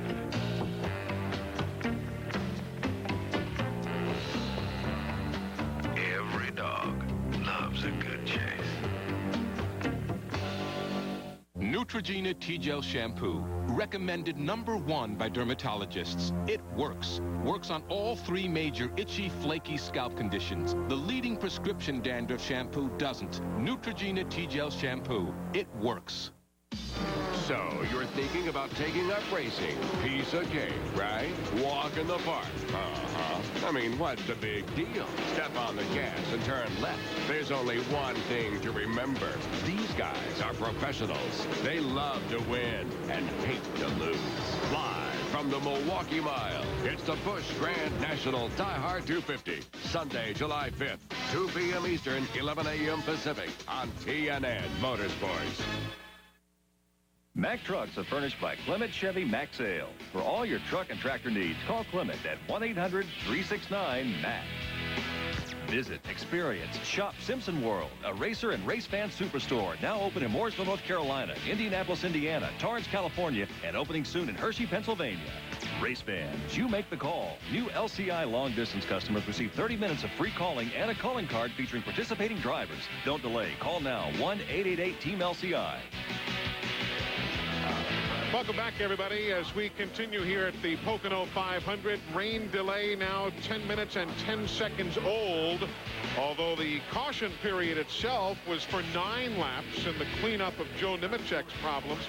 And then after that, NASCAR decided to throw the red flag when the rain began to pelt the speedway. It has been very frustrating, as we showed you before, because there's brilliant blue sky all around, except over the 2.5 miles. And as you see, NASCAR has just given the okay to the drivers, in that case Jeff Gordon and Jeremy Mayfield, to climb from their cars and head back towards the garage area while we wait. And that's one thing about this particular track too, being as flat as it is not a self-drying racetrack, as Steve Grissom and Derek Cope talk things over.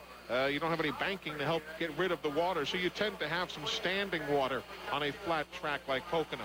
And the other thing you don't have right now is you don't have the hot surface of the racetrack. The sun's been behind clouds most of the event, so you can see right there it's coming down pretty good. And the weatherman really said nothing of this today. They said maybe yesterday, which never did materialize as far as any rain problems. So I guess we're about a day behind the schedule. Ricky Rudd talking things over with his bunch, and Glenn Jarrett is down on the pit lane. Glenn, they tell me you've got Oliver North with you. Yeah, Eli, I do, and what an honor for me, first of all. Glenn Jarrett, pleasure to meet you, sir. And what brings you here to Pocono? Eli brought me here. Eli, the last time you and I were together was down in Richmond. Exactly so that's right. how long that's been. I remember that. I did not come up here for a rain delay, so I expect you to clear this up and do so right away, because I want to see the rest of this great race. I'm told that he has better contacts than I do, Glenn. Eli just said that you have better contacts than he does. Well, I'll work on it. You do the same, we'll have a great race. Now, seriously enough, you must like this stuff if you come up. Yeah, I love it. Come as often as I can. Joe Gibbs and I are great friends. Bobby's not having a great day yet, but there's a lot of racing yet to go. Well, now, folks, you see him now. He doesn't have a hat on, but he took a hat off, and the thing that I saw, it had Cale Yarborough's autograph on the bill. It did have Cale Yarborough's autograph on the bill. Cale's a great friend, and he and I advertise another product, but I'm here with the Mobil 1 team right now and glad to be here. A question for you. What are you doing now? What's the future hold for you? Got to ask. I'm making armor for good cops all across America. We just got a good bill through the Congress. The president signed to help communities buy armor for cops. That's going to be good for my company and good for America's law enforcement. Well, we appreciate that. Great seeing you here. Enjoy the race. Thanks. That's very true. Good to see you. Last time I was still working over on the radio side, and Barney Hall and the MRN crew and I were doing a broadcast at Richmond, and who comes wandering in? Oliver North. We'd never met the man. Didn't know him other than by recognizing him from the newspapers and TV reports. And interesting, who is a NASCAR fan and really transcends all walks of life. Eli, just as you said, you can see the blue skies right there. There's one black cloud. It just went clockwise around the racetrack. It's still hovering right over the racetrack.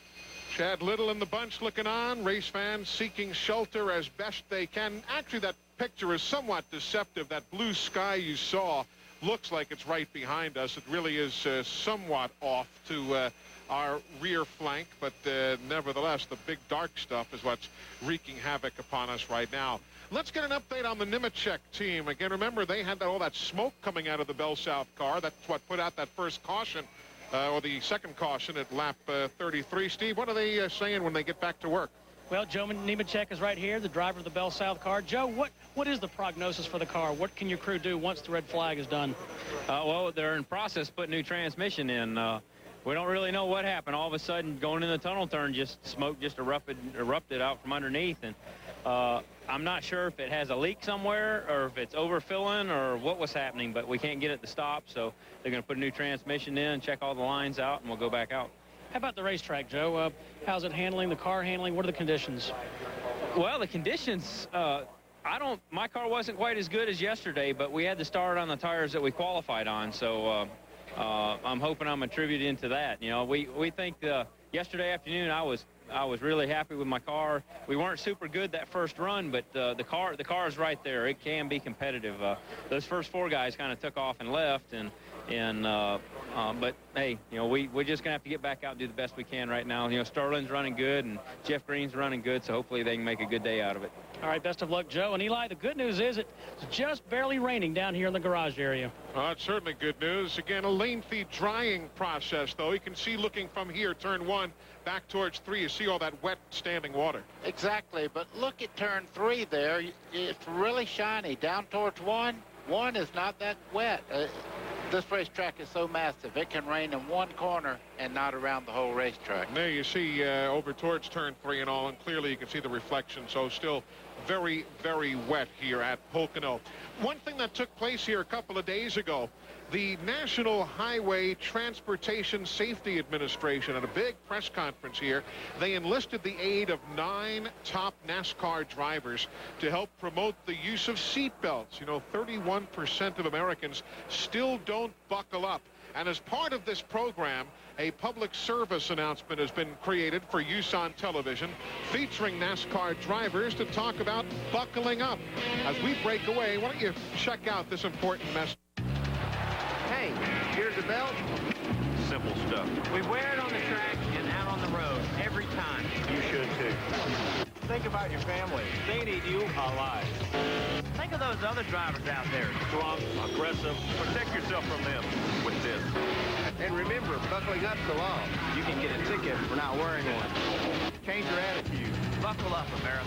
There's just too much to lose.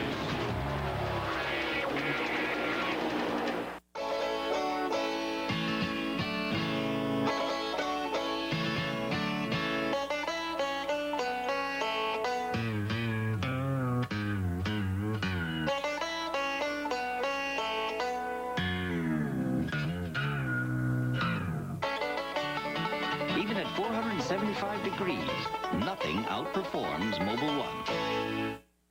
Mobil 1 0W30. Superior protection when you start your car.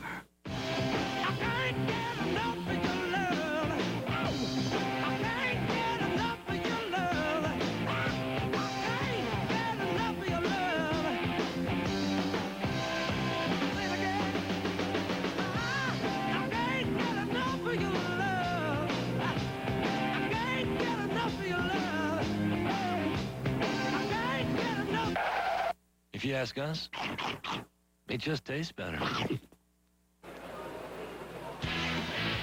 We are back here at Pocono International Raceway. The main straightaway fairly dry. Turn 1 pretty dry.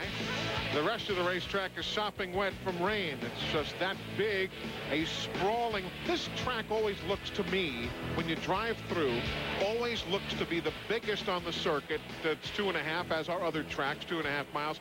But because it's triangular, it just always looks farther from here at the start-finish line out towards the farthest point of this racetrack than even Daytona or Talladega. Well, the place is so big that a few years ago, Doc Mattioli was going to set this whole thing up as an independent town. Remember that? Yeah, going to split away, and he was going to have all his, the government was going to be here. The whole thing was going to be just a separate town, and it's surely big enough to do that. You know, when I look at this racetrack, I remember when I was running for Hoss Ellington here, and we were leading the race and went down the back straightaway and started in through the tunnel turn. And, of course, it rained so very hard that I got all on top of the wall, tore the car all up. Come around, they had the red flag out because of the rain. I was the only one that crashed. And he said, I told him, I said, I just wrecked up in the corner, it's raining. And he says, how does my car, it's the only car that it rained on. I don't understand. How did you get in the wall and nobody else? I said, when they seen me going up towards the crowd in turns 2 over there, I was on top of the wall. And everybody slowed down. They got through, of course. I hear you. It always happens. Take a look at how some of the teams have done this year. The Roush teams, the Hendrick teams, all the multi-car teams that we've been talking so much about over the course of the season. 34 top 10s for Roush Racing, along with the 4 wins. Hendrick Motorsports also, and there is a method to our madness of putting those numbers up right there, because one Jack Roush has just come into our booth. Pull up a chair, Jack. Good to see you. A lot of folks may not know that you've been up here spotting on the roof, and you're a smart man. You came in to get out of the rain. Good to see you. Yeah, the Mattioli's invited me to come down and go in their suite here and have a little bite to eat, and then I walked by your room here, and somebody came out and got me. This rain's really a surprise. I don't think it's going to last very long. I thought it was just going to be a few drops. You really couldn't see the reason for it up on top. No, but all of a sudden it came upon us. Well, right now you've got Jeff Burton solidly in 4th. I'll tell you, when everybody made pit stops early and he stayed out, got a good bit of track position, but he's been quick all day too. Yeah, Jeff is qualified not well, certainly not as well as he'd been running, and he's come from the back. So among our cars, he's the best right now on the racetrack. Mark's been a little loose. They're going to get him tightened up. Johnny Benson in the Cheerios car, he's been a little tight. So the track has really been a surprise because it's been overcast, and I think it's caught everybody off guard a little bit. Got some changes to work with here, Jack. You've got a new body. This is the first time at Pocono with the Taurus, and a new tire. Which has been the most difficult for you to get the speed out of? Well, the Goodyear tires have been just really great all year. We've had no complaints for those, absolutely. The Taurus body is something that we don't know much about. You know, this is This is the fastest racetrack in terms of importance of body and drag with the unrestricted engines. And that was going to be an unknown for us coming here. We think we're disadvantaged a little for straightaway speed. Guys in the engine room have been working really hard. We're certainly not blaming them for it, but you know, they've made some real gains, and if we brought our last year's engine with our Taurus here this year, I'm sure we wouldn't look as good as we have, but we hope to be able to handle good and adapt to it. 99 team had a great pit stop, and Mark's group had a good pit stop. The 26 is doing well in that regard today, and so we're hoping to race on pit road and make up for the difference in the Taurus on speed. That's Jack Roush, who is with us here in the booth. There you see how the Roush racing teams are doing. You know, another young man who has been the beneficiary of Jack Roush's touch, or at least guidance and maybe future planning, young Matt Kenseth over on the NASCAR Busch Series. What a talented young guy he is. Yeah, Matt Kenseth and the Reiser family have done a really nice job. They came to us early in the year with Mark kind of sponsoring them and saying, you know, what could we do to do better here and get a sponsor and get a program going. And Mark and Jimmy Fennig laid out what the requirements they thought were for personnel and for cars, and of course made that harder than it might have otherwise been, because they thought they needed some really nice stuff. So they got the team organized, and they got him some nice cars. We found a sponsor for him, and they're doing a really good job. We don't have a economic involvement in the team. We're not putting any money into it. We don't have any ownership, but we're just kind of overlooking them, and they're really good people. The Reiser family is certainly motivated, doing a nice job, and Matt is ready to go. Definitely so. Jack, I have a question to ask you. We're always talking about fuel mileage, and it may come down to the car that has the best fuel mileage. You guys went to work last year. You lost a race on fuel mileage, and you guys really put your heads together and come up with great fuel mileage and still have the horsepower. What do you do to one? Well, one of my, the biggest part of my problem with fuel mileage before is that when we had our cars draggier than they are today, there was a period of time when we had really draggy cars for Mark, and we had to get that straightened out. When we were in that scenario, I put the absolute maximum amount of timing in the engine to be able to make the most power, and that always costs you sometimes a half a mile to the gallon. So we were struggling with the engine to get it to do the job, and not able to get the fuel mileage. And about a year ago, we said, we're going to have to stop going for the last 4 or 5 horsepower and lean it down, and that's what we've been doing. We're 4 or 5 horsepower off here from what we would be for Optima, and looking at fuel mileage as being the thing that's most important. Well, the guy's got to catch a catnap any way he can. Looks like the guys are just kind of sacking out. Good bunch of guys. Jack, stay with us. Glenn Jarrett's got a story down on pit road. Yeah, Eli, and we're standing down here in front of the points leader, Jeremy Mayfield's pits. You're taking a look at his, next to him there is Ted Musgrave. Look over here to my left at this massive tarp they put out here. Now, I measured this thing. On the ground there, it's about 13 by 8 feet. That's about 104 square feet. Covers the whole pit box. Look right next door here. We're taking, remember, that's the guy leading the pits. This is Ted Musgrave. Now, he's back outside the top 20. They didn't cover as much of his pits. Now, I'm just having a little bit of fun with that. The reason that Jeremy's guys did that, they told me, was to make sure that when they go back to racing, they don't want any wet pavement, nobody to possibly slip and fall. They're chasing that championship. But there's one thing I'm still wondering about, and that's this guy sitting right here. Now, he's asleep, and I'm not going to wake him up, but he thinks he's catching some rays out here. And yeah, I know that guy pretty well. That's Tony Martin. He works for me. We're going to have to talk about that a little later. I'm not sure we're going to pay him for a full day here. Hey, Tony, I hate to tell you this, man, but Jack just said there was a question about whether you're going to get paid for a full day. I don't believe I'm going to get it, am I? Jack, no, what he told me he was doing, Jack, he was keeping this pavement dry for the rest of the guys, okay? There you go. Yeah, he needs to spread out a little more than that. Jack Roush is with us. When we come back, we'll talk another moment or so with him and then continue during this rain delay here at the Poconos. Jeff Gordon leads. We're at lap 42 under the red flag. A lot of folks in Johnson City, Tennessee will tell you when you need a part for your car, go to AutoZone. The parts are top quality, the prices are low, and the people are helpful, like Gary Jennings. You see, when it comes to auto parts, folks will tell you Gary really knows his stuff. Oh, sure, they know there are other parts stores in town, but when it comes to getting the right part, the right price, and good advice from folks like Gary, there's just no place better than AutoZone.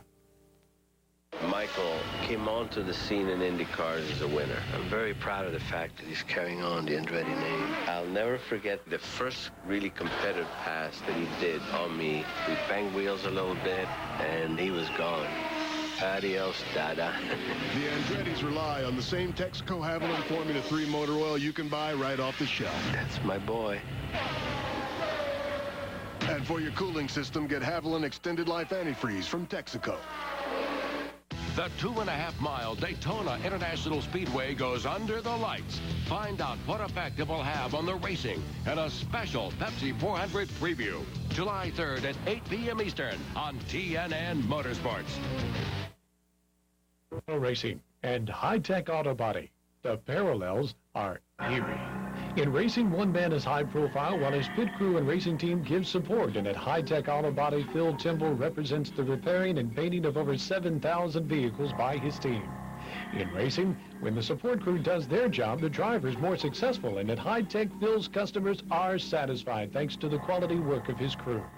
Auto racing and high-tech auto body, the parallels are eerie. They're calling you at home, at work, threatening to repo your car, take your house. You're in trouble. But Berg Legal Clinic can fix it fast, cheap, and now. A bankruptcy filing at Berg can save your car, your house, your job. But you have to get off your duff and call today. With 5 friendly neighborhood locations and 7 experienced attorneys, there's a Berg Legal Clinic near you ready to help. Call Berg for bankruptcy and give yourself a second chance. Remember, we'll take good care of you.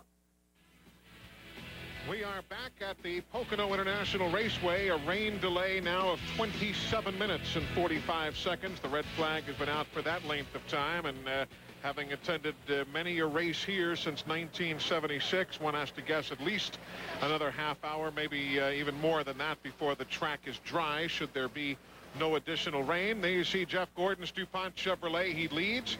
Dale Jarrett is second. Jeremy Mayfield third. Jeff Burton fourth. And Mark Martin fifth. Jack Roush has joined us here in the booth, the owner of Roush Racing. We had a feature earlier in the telecast, a feature on Wally Dallenbach as the driver of the day. We gave him that honor, and he talked about some of the best accomplishments he's ever had in SCCA Trans Am racing, and winning the Rolex 24 at Daytona for Roush Racing. How about from your standpoint personally? You've had so many huge successes over the years. What stands out? What's the biggest? Well, the move that I made into Winston Cup was the end of a progression of increasingly difficult tasks in motorsport from a business point of view. When we looked at the prospect of getting in 1978, I made my decision that's where I wanted the company to go. The racing side of the company, at least. We looked at what was going to be required resource-wise, personnel-wise, and our understandings. We decided we need to do some other things first. So we made the next decade really building engines for other people. We established acquaintance and friendship with the Wood brothers. They graced me with invitations to the Daytona 500. The day when David Pearson got tangled with Richard Petty, and Pearson wound up going through the grass to take the green flag, I was a guest of the Wood brothers. I was in their pits that day watching. And so anyway, we were trying to get up to speed and garner resources, get ready to go. It took 10 years to do that. In that process, we built engines for a lot of good teams, and we road raced. And in the road racing era, you know, the most significant, we really won about half the races that we entered with multiple car teams there, had really a good run. But the 24 hours of Daytona races that we entered in, 10 of those to this point are the most significant, most enjoyable thing that I've been involved with. Let's talk technology. You are a racer and an engineer both. What's the next cutting-edge change that you anticipate in racing technology? Where are we going next? Well, the overall question of safety has certainly in the 20th century made quite a leap. You know, particularly in Winston Cup, the drivers are reasonably safe when you look at the things that have historically happened in motorsports and even the things that happen in other series elsewhere in the world. So NASCAR and the Winston Cup series in particular is at the head of that progression. And I think that there'll be another pretty good leap there. I suspect that there will be additional requirements in the next decade put on the first decade of the 21st century, put on racetracks as far as barriers and kind of runoff things, with all the computer simulations that are used for every aspect of our life today, you know, and many of those things affecting safety and well-being. I'm sure that'll come into play with the design construction of the racetracks.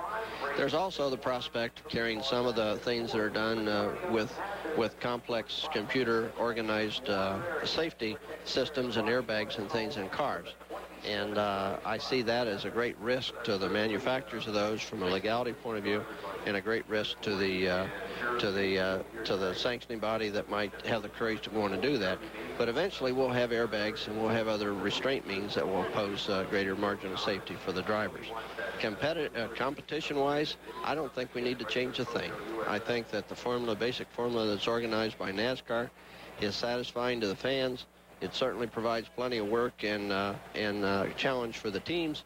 And I think that not changing that much would be in everybody's best interest. Well, the packed grandstands attest to how well things are going in the world of racing. Jack Roush, always a pleasure. Thanks for coming by. Thank you. Before he leaves, I want to say something. I want someday... P-51 is your little hot rod, I understand. Quite a pilot you are. Well, I'm really enjoying aviation. You know, in my second half century, I looked at all the things that were kind of spooling down, you know, for excitement, and getting traffic tickets is no longer any fun, you know. And so I needed to do something else, and so we've also got the problem going to and from these racetracks. So it all came together for me, and with becoming a pilot a few years ago, and the Mustang, we're having a great time. And I'd like to extend an invitation to you and anybody else in the booth who'd like to go for a ride sometime. The difficulty I had with Mark getting him in the airplane, you know, is every time he'd been upside down, he'd always broken a bone or hurt his head in some way. And we'll go upside down in that airplane. I promise not to hurt you. I'd love to. I'll take you up on it. You got a deal. Jack, thanks a lot. Thank you. Jack Roush with us here at Pocono International Raceway as the rain falls. And this rain delay, the red flag, now 34 minutes in duration, while the King and Aldo Andretti talk. You can keep your car looking clean, but you got to keep your engine clean too. Newly formulated Valvoline DuraBlend motor oil is a synthetic blend that suspends the dirt, unburned fuel, and water that cause harmful deposits and reduces oil burnoff. DuraBlend protects vital engine parts, so your engine runs cleaner and better longer. It outperforms all leading conventional motor oils because a car can look great, but it's what's inside that counts. Valvoline DuraBlend. You heard about the high endurance deodorant challenge from Old Spice? It's great at stopping odor. But what if you got to stop sweat? Well, now High Endurance makes a powerful new antiperspirant. A white solid that goes on clear. See? No white flakes. So you can stay dry without the white mess you get from some other antiperspirants. Guaranteed. Or call 1-800-PROVE-IT and Old Spice will buy you a stick of yours. So take the challenge. Because this is more than just an antiperspirant. This is the high endurance of antiperspirants.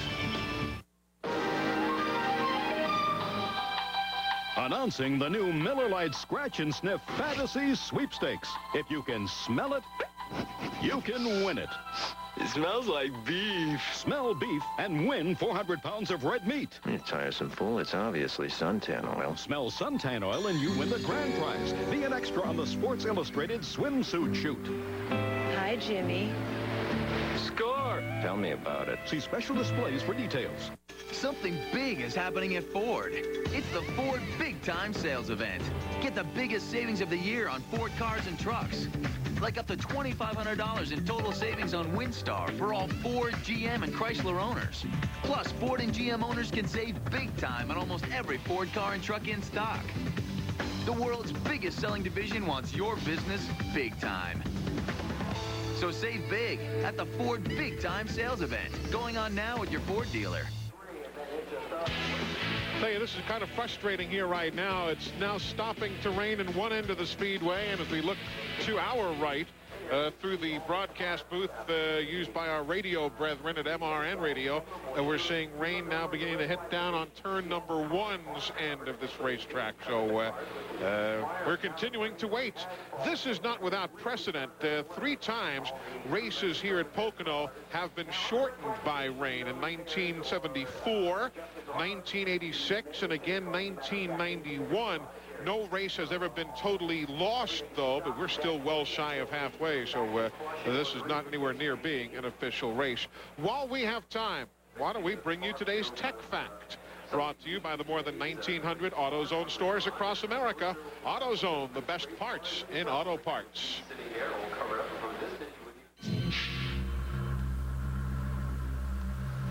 One of the things that we change when we go to Pocono is the transmission. At most racetracks, we run a standard automotive transmission with angle cut gears. This type of gear requires that a driver use the clutch when he shifts. Since we really only shift on restarts, it's not a big issue. But when we go to Pocono, the design of the racetrack requires some of us to shift twice per lap. So what we do is use a transmission that has straight cut gears. A driver does not have to use the clutch. Without using the clutch, he can shift faster. Faster shifting means lower lap times.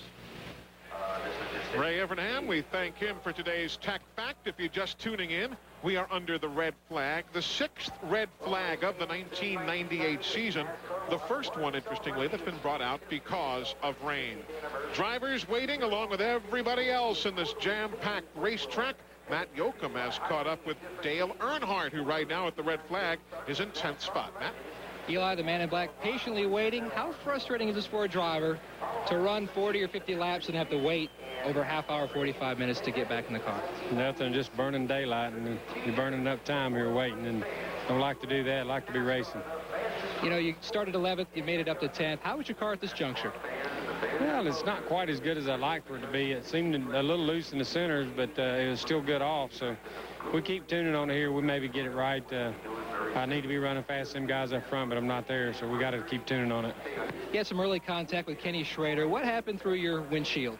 Well, I got under him coming off of the tunnel turn, and I thought he knew I was there, and I thought his spotter would tell him I was there, and when he come off in the corner, I knew he was coming, and I sort of tried to check up, but it was too late. He got down and got into my right front and spun him around, and hopefully he's not hurt too bad. I know he's going to be sore from what they tell me, but just hate it happen, you know, just getting there trying to race, and you know, I figured he knew I was there. I was up to his quarter coming that short shoot, and then got, you know, he dove into the corner. He got into, you know, into the right front. So, you know, probably should have just stopped before I got to the corner and let him go in there. But I thought I'd get by him too. The 88 just got by him. Thought I'd get by him too.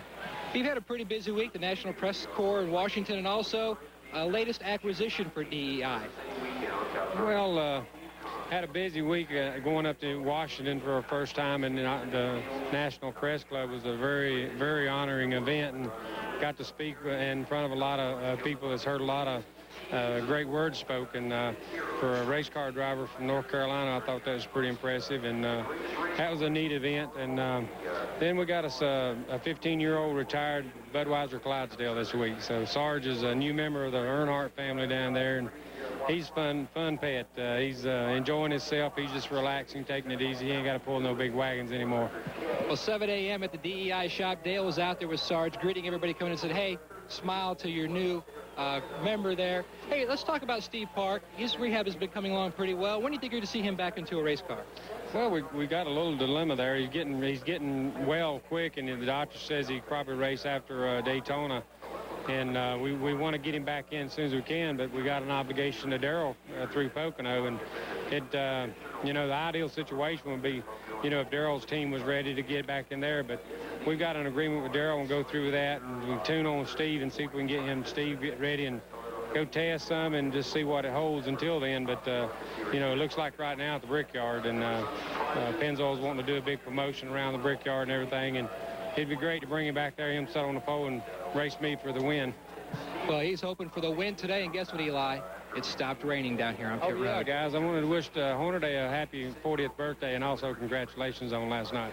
The big 4-0 for Ron Hornaday, Eli. And indeed, he celebrated that with the win in the NASCAR Craftsman Truck Series Load Handler 200 last night at the Bristol Motor Speedway. Got a victory over Jack Sprague, who started and finished second. Joe Ruttman, who started and finished third.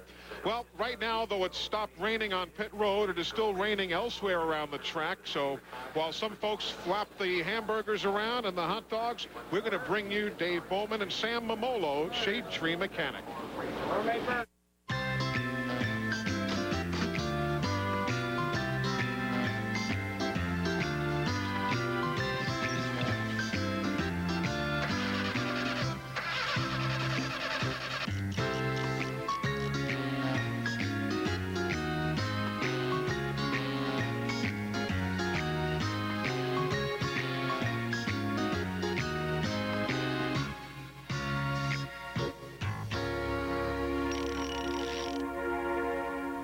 Well, Dave, this is it. Tennessee Collision Repair. These are the guys.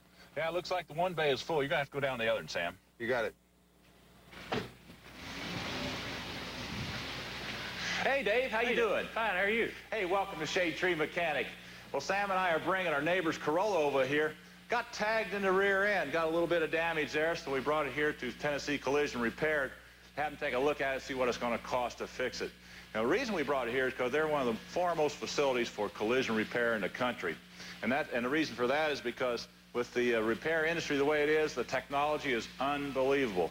You got unibody cars now. They're using composite materials. You got all kind of electronics in it, airbags. Plus, you still have vehicles that got frames and bodies on them as well. So the level of technology is pretty great. Gone are the days when you used to hang a fender on there, shoot it with some Bondo, hit it with some paint, and send it out the door. That's history now. Dave, good to see you. Good to see you. This is Dave Maples. He's one of the owners of this facility, and we brought this Corolla over here for you to take a look at. We got tagged in the rear end, ripped the bumper a little bit. See if you can take a look at it and fix it for us. Sure, be glad to prepare a damage report on it. Now, you've been in this business for a long time. 12 years. And you've seen it all, haven't you? We've seen a lot of changes. We've gone from single stage to 2- and 3-stage paints, laser measuring systems, supplemental restraint systems, many changes. Yeah, well, I see you got some more work right here in this facility. Yes, we have another estimating bay over here if you want to pull the car in over there. Okay, I think Sam is already over there. While we're getting an estimate, though, if you could, I'd like to take a look at what you have in here, all the new technology you have, because I know it's different. No problem at all. We can take a look at some of the cars in the shop there in process. Okay, let's see what Sam's up to. Sure. Well, you know, this guy buys this car brand new, only has it a few days, and somebody pops him in a parking lot. Look at that. Right. It is a shame, but we can take care of him. Yeah, got a pretty good hit, and I knew you could. That's why we're here. All right, we're here in the area where they write the damage reports. And, of course, this is Donnie. That's his job. That's what he does. You can see the damage we've got here on this back bumper, which is plastic. It took a pretty good shot in the parking lot. Donnie thinks we need to replace it. He's using some technology here, though. That's pretty interesting. Tell us about that camera. Yes, it is. It's a digital camera. It basically has no film. We can use this camera to take photos of the damage, transmit over our computer to the insurance companies. Pretty neat. You want to try it? Yeah, that's great. Yeah, I've actually used one of these now. You can see on the side of this camera, it's got a little port. What you do is you pull this plug, you stick in a link, a wire, and you download this right to the computer. And he can send it to the insurance company with the images and really expedite the process. What'd you find out? That's not too bad. He thinks he can fix it pretty reasonable. Oh, good. I got some more dents over here I want to show you. What do you think, Dave? Can you take care of something like that? It's not a problem. We can repair that quickly. Okay. Yeah. Now, that's why we brought it here to an ICAR Gold Class facility. Now, tell me, what does that mean to people like me and the folks out there? ICAR was established to provide training to the collision industry. When a shop completes certain requirements in regard to training, they become a gold class shop. Okay, now, that means their technicians have to go and be trained to learn how to repair all these vehicles properly, bring them back up to specs, all this type of thing. Plus, you got to have a lot of equipment for this, too, don't you? That's exactly right. Also, when we have a question regarding repairs, we refer to the uniform repair procedures. Okay, now what does that mean? That's something that ICAR provides to the industry so that the repair procedures will be proper and meet manufacturer specifications. Well, so that means then the customer knows exactly what he's going to pay for the repair, and the technician is going to be able to do the job the way he should be able to do it. Right, and all that results in a proper repair. Good. Well, now you know why we brought our car here to this Gold Class facility. We're going to take a short break. When we come back, We're going to continue to tour this facility, so stay with us. You know, that's not too bad. About 20% of all claims for auto damage involve parking lot collisions.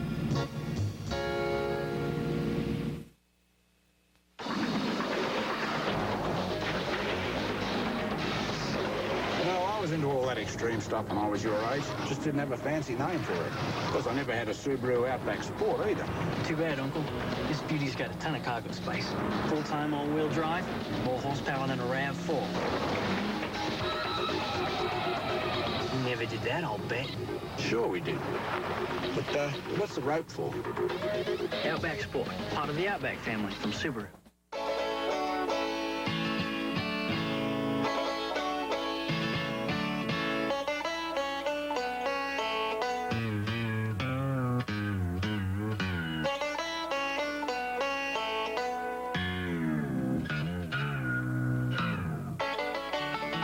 Even at 475 degrees, nothing outperforms Mobil 1. Mobil 1 0W30. Superior protection when you start your car. Introducing a revolution in car wax. New Bullet Wax from Prestone. The first high-gloss car wax in its own pre-filled trigger-release applicator. In a side-by-side comparison, Prestone Bullet Wax went on twice as fast as conventional wax. You get more coverage with less effort and a showroom shine in half the time. Join the revolution in the Prestone zone. Get new Bullet Wax, because nothing outshines a speeding bullet.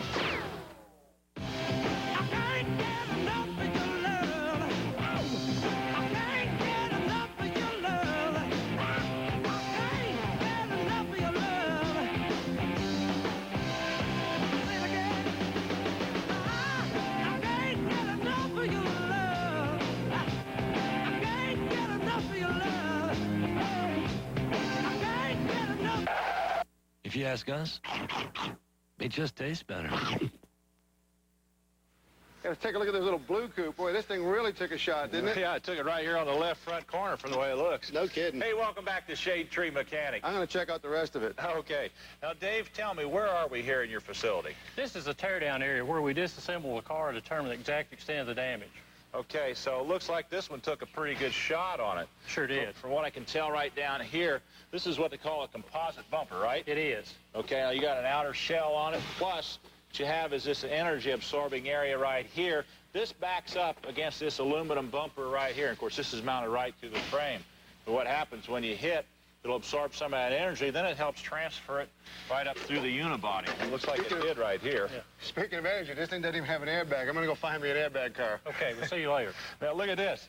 Look what I found right here. This is laying right out here. This is the fuel pipe off the other car that it hit. Exactly. Looks like part of the other car's bumper is still embedded in here, too. Pretty good impact. It sure was. Now, when this happens, when they hit like this energy is transferred up all the way through the unibody, isn't it? Exactly. It's designed to protect the passenger. The unibody absorbs the energy versus the passenger. Good. And I can see right here that the fender is all bent, so it transferred all through here. So this driver was in probably pretty good shape. Now, what do you have to do to fix this now? Do you have to strip this down a little bit more? Exactly. We have to do some further disassembly, and the next process would be to make some unibody corrections by pulling the unibody back into position. Okay, so then they have to put it, what, on the rack, frame rack? Yes, go on the frame machine will be the next process. I want to see that. I've got to go up front and check on a customer. Why don't I meet you at the frame machine? All right, I'll see you over there. Okay. Well, as you can see, this car took quite a bit of shot. Now, in the old days, if they had that great big old chrome bumper up there, the driver would have taken most of the impact on that. So this car saved the driver's life or kept him from getting hurt pretty badly. I'll see you down at the frame machine. All right, now what we have here is a car that took a good front-end collision, both airbags deployed. And you can see, this is what a passenger side airbag looks like. And you can see right up here, here's its compartment that it blew out of. Now, when you get into an accident like this, when the bag deploys and comes up like so, of course, it comes out with a series of small concussion charges that blow it out fast, it expands, okay? The windshield's real important here because the driver has the steering wheel, and when the bag comes out of the steering hub, he's got the bag between him and the steering column. Passenger relies on the windshield being the backboard for the airbag. That's why it's very important when you have a windshield replaced that the windshield is properly put in using the right adhesives under the right conditions, because that's not only a structural item now, it's safety because of the airbag. Now, when you replace airbags, Sometimes you can replace just the bags. Some cars, the whole dashboard. Some models make you replace the sensors along with the bags after a deployment. You may even have to replace a wire harness. Now, here's a bag. This is what you normally look at. And you look at right in here, you can see the steering hub. This is what you normally face. This is what the back side of it looks like. It's got the electronics on it and so on. And these have to be handled very carefully because they can be triggered. It's the last thing they do after they repair a car. They paint it, get it all set, then they put in the bags. And these things vary in price, but they can get to be very expensive. Okay, Jason, what do you say? Is it all ready to go? Yeah, it's ready. Okay. Hey, we're down here at the frame rack, and this is pretty typical what you'd find at about any automotive collision center around the country. The only difference is, though, is the way we measure the damage. And this is Jason here. He's the technician that works on this. And, Jason, this is incredible. How do you measure this damage? This vehicle will be measured using a three-dimensional electronic measuring system. The measuring system, the heart of the measuring system is this unit right here. It is a laser scanner. The laser scanner emits a flat plane of light beneath the vehicle, and when it strikes these targets, much like this target right here, it reads them much the way a scanner would in a grocery store. Oh, like a barcode then? Yes, sir. Okay, instead of a price, though, what does it read out? It reads, it gives you measurements as far as height, width, and length of the vehicle. Okay, so these are hung then in what? Predetermined spots underneath? Those are hung in predetermined measuring points beneath the vehicle. Here I have in front of me a graphic of this particular vehicle. This is an actual measurement made of this vehicle right here. Okay. It shows the amount of misalignment in the vehicle here, both height, width, and in the length of the vehicle here. Okay, so the red numbers here show that it's out of spec, right? In terms of what, millimeters? Yes, Dave, it does. It shows it in millimeters. The numbers shown in red are numbers that are actually out of tolerance. The numbers in blue are within factory specifications. Okay, so all we have to do then is just pull these right back in until they're in blue, and then we know it's within spec, right? Yes, Dave. As we pull the vehicle, you'll see the numbers actually change on the computer monitor right here. All right, well, I think we ought to get started. I think we should too. Okay. This thing's pretty slick, isn't it? Hey, we've been waiting on you. Where you been? Well, now you guys got it locked down. Let's Let's go ahead get and get started on this. All right, what are we doing first? I put this jar in here. When I put this up, pull up my slack for me, will you? All right. There you go. All right. There you go. Yeah. You're going to need this through here, aren't you? Yes. Okay. Feed that through there. There you go, Jason. All right. There you go. All right, go ahead and lock it on there. Hook it up there. Yep. There we go. Okay. Get that hooked on. Don't forget your safety pin now. Now, let me get the safety pin right here. All right. Dave, you got that plate through the bottom? I got it. Okay. Just waiting for him to shove the chain through. Let me drop the chain through the hole. Go ahead. Put the plate on the bottom. All right, hold on here. Here we go. Okay. Yep. All right. Are we ready? Yep, go ahead. All right, put a little pressure on it. Let's see what we got. There we go. Okay. Is it moving? Yeah, it's moving great. Looking good. It's pulling. Go ahead, pull it. I can see that coming down like that. Okay, now we talk about unibody construction. That's what this car is. It means the chassis and the body are all welded units all together. Unlike the early cars that had body-on frame construction, we had a steel rigid frame. The body was mounted on it and bolted to it rubber cushions. Now, I got a piece of foam here. This is solid foam, okay, and it's very, very strong. If this was a chassis, when it took an impact, when you have the impact, you see what happens. It bends because the energy goes all the way through, just like that, okay? So, with the unibody construction, it has panels. What I did was I took another piece of foam, made some holes in it, and that represents the crush zones in the car. So now when it takes the impact, what happens is you see it folds right there, okay? All the energy is absorbed right there, leaves this part intact, much like up here in this crush zone in this car right here. When it took the shot in the front, it wrinkled at the crush zone, all the energy was concentrated right there, left this part of it intact, made it real easy to fix, and protected the passenger. And you can fix these easy with an optical bench like this. What do you think about the machine? Well, it's great. This is great technology. You know, Sam, the nice thing about it is that you can see actually what you're doing there on the computer screen. As you move this thing, you actually see the numbers change. Oh, yeah, you stand there by the computer. Once you get it all hooked up, push the buttons, and you can ring it right back. Just watch for the color to change. Right, absolutely. Great product. And the best thing about it, you can bring it right down within 1 millimeter. That's accurate. Exactly. That's pretty fine. We're going to take a short break. When we come back, we're going to continue with our tour through the collision shop, so stay with us. We got some more pulling to do on this, don't we? Quite a bit, about 10 hours. The federal government requires that all 1998 model cars and all 1999 model light trucks and vans be outfitted with airbags.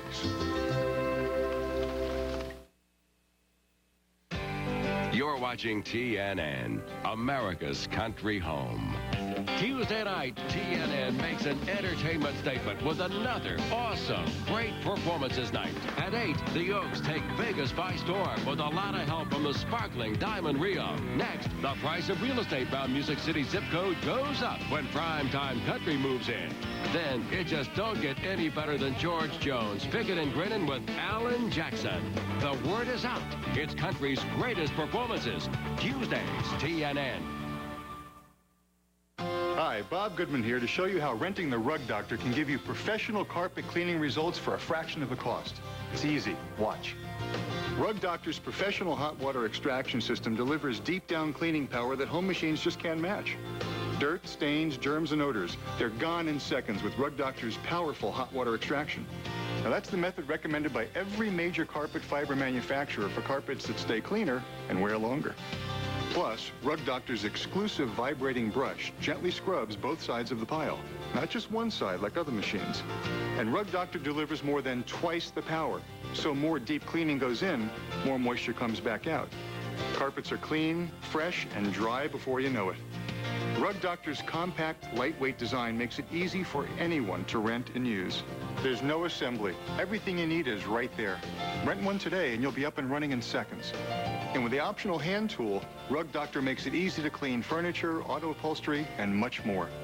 In fact, the only thing easier than using the Rug Doctor is renting it.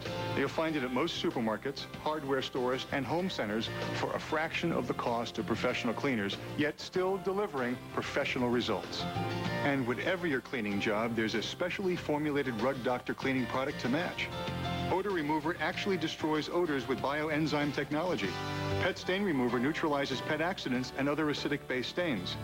Spot Remover's high-tech formula is ideal for food stains, and only Rug Doctor Steam Cleaner contains DuPont Spot Block, adding stain protection every time you clean.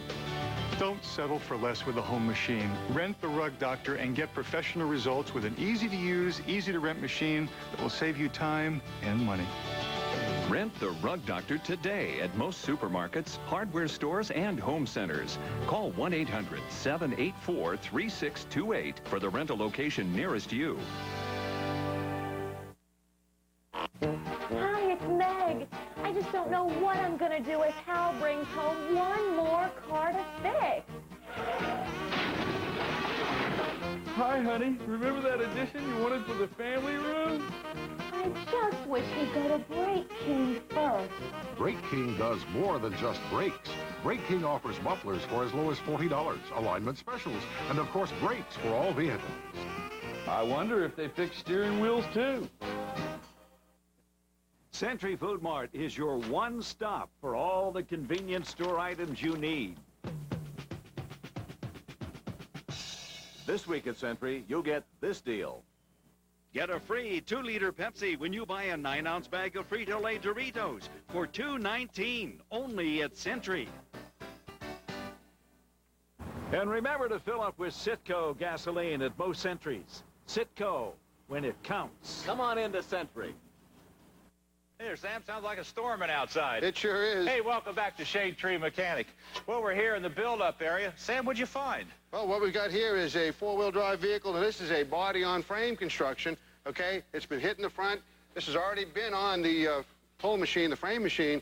Now, when they pulled it, they also lined up all these panels. This has been replaced. It's in a fender skirt. Of course, they painted it before they put it on, so they get the inside. It's had a core support put on it. This is all set, all lined up. Now it's ready for the final stage of welding here, making sure they put the corrosion protection on, and then it's all set to start dressing up. This is what they took off now. They took off this wrinkled inner fender skirt and core support, and this is the kind of stuff that you want to take off and replace, put new metal on. You don't want to reuse this, then you're all set to go. Well, it took quite a hit. Absolutely. I'm going to check some other stuff out. Okay. Now, right over here, we have a unibody car, and the front end was all smashed back pretty far. In fact, it blew out both the airbags. But what they did is they pulled it, then they took all the old parts off of it. They welded on brand new supports up here. This is brand new. The thing I like about it, though, is they put all new parts in here that were damaged, cleaned it all up, painted it, and they did the detail work. Even to putting all the clips and stuff on the wiring harness. They even put a grommet right back in here and replaced that for the wiring harness protection. So now they've got this all set. All they have to do is go ahead, bolt on the fender, paint it, and send it to the detail shop. All right, we're in another section of the build-up area here. Now, this car has gotten a complete rear quarter panel replacement. It's all been fitted, all the grinding's done. Really a nice job here. The next step is it needs to be welded on. And they'll weld it in place, make sure the corrosion protection is there. You can see we put, these are weld blankets. They're placed in here to prevent any weld spatter from doing any damage inside the car. Now, one of the things that's real important is the welding be correct. So what iCar offers is they offer a welding qualification test. And what this does is this allows the shop owner to know the caliber of welding that his technicians can perform. All the guys here have taken it and passed. It's really a pretty neat idea. They need to do that so the weld is always going to be right for the car it's worked on. Now, right here we've got a late model door out of an import. What we can see here, this is a high-strength steel side door guard beam. And what these beams do is they protect the occupants inside in the event of a side crash. Now you can see this door took a pretty good hit. The beam's in place. The frame is bent down here. This door had to be replaced. Sometimes if a door frame is intact, you can just put a skin on the outside of it. That's replacement metal for the outside. But again, this one had to be replaced. That's a good look at a side door guard beam. Now, what we have in the shop, of course, is after the welding is done, all the finished work goes on here with body filler and primer and so on, ready for the paint shop. This is a total turnkey shop. They can do not only all the cosmetic and structural work, they can do the mechanics. You got any wiring that needs to be repaired, ABS brakes, traction control, air conditioner, it's all done right here. So when the car comes in with the original damage report, it goes from A to Z. When it's after it's painted, the detail shop, handed back to the customer, it looks like new, and they can do it all right here. Hey, Dave, you got quite a booth here, man. Thank you. This is what, a double prep booth? It's a double prep booth. It's heated. The curtain divides the two sections so two technicians can work at the same time. We do priming and trimming in this area. Boy, I'll tell you what, this is really nice. And of course, you need a high-tech booth like this in order to do the job you need to do when it comes to painting. And you know, to do this, it's a multi-step process, isn't it, Dave? Yes. We start with bare metal, add conversion coating, epoxy primer, and a surfacer primer. Okay, now your conversion coat, that's important because what that does is that provides good adhesion for your epoxy primer here, doesn't it? Yes. And the epoxy primer then provides a lot of corrosion protection, doesn't it? Exactly. Okay, now once you get your primer on, then the color coats go on in your other booth. They go on the spray booth. It's next door. Would you like to see it? I'd love to see that. Come on over. Boy, this is quite a booth, Dave. Yeah, this is our heated downdraft spray booth. All right, I see you got the air coming down, goes down to the bottom, pulls all the fumes and everything, just like your prep booth. Exactly. Only this is where the base coat, clear coat's applied. Okay, and I notice that your technician here is all dressed, wears a respirator and everything. He has to avoid the dangerous fumes. Well, some of that paint can be pretty toxic, I guess, Certainly right? can. Okay, now, what type of paint system do you use on this? He's using an HVLP gun. It's a high-volume, low-pressure gun. Okay, so that means that you get a lot more paint on the surface, less waste, right? Very much so. Okay, now, once the car is painted here and it's done, then it goes to the detail area, right? Right, and that's on the other side of the building. You want to take a look Let's there? go see that, too.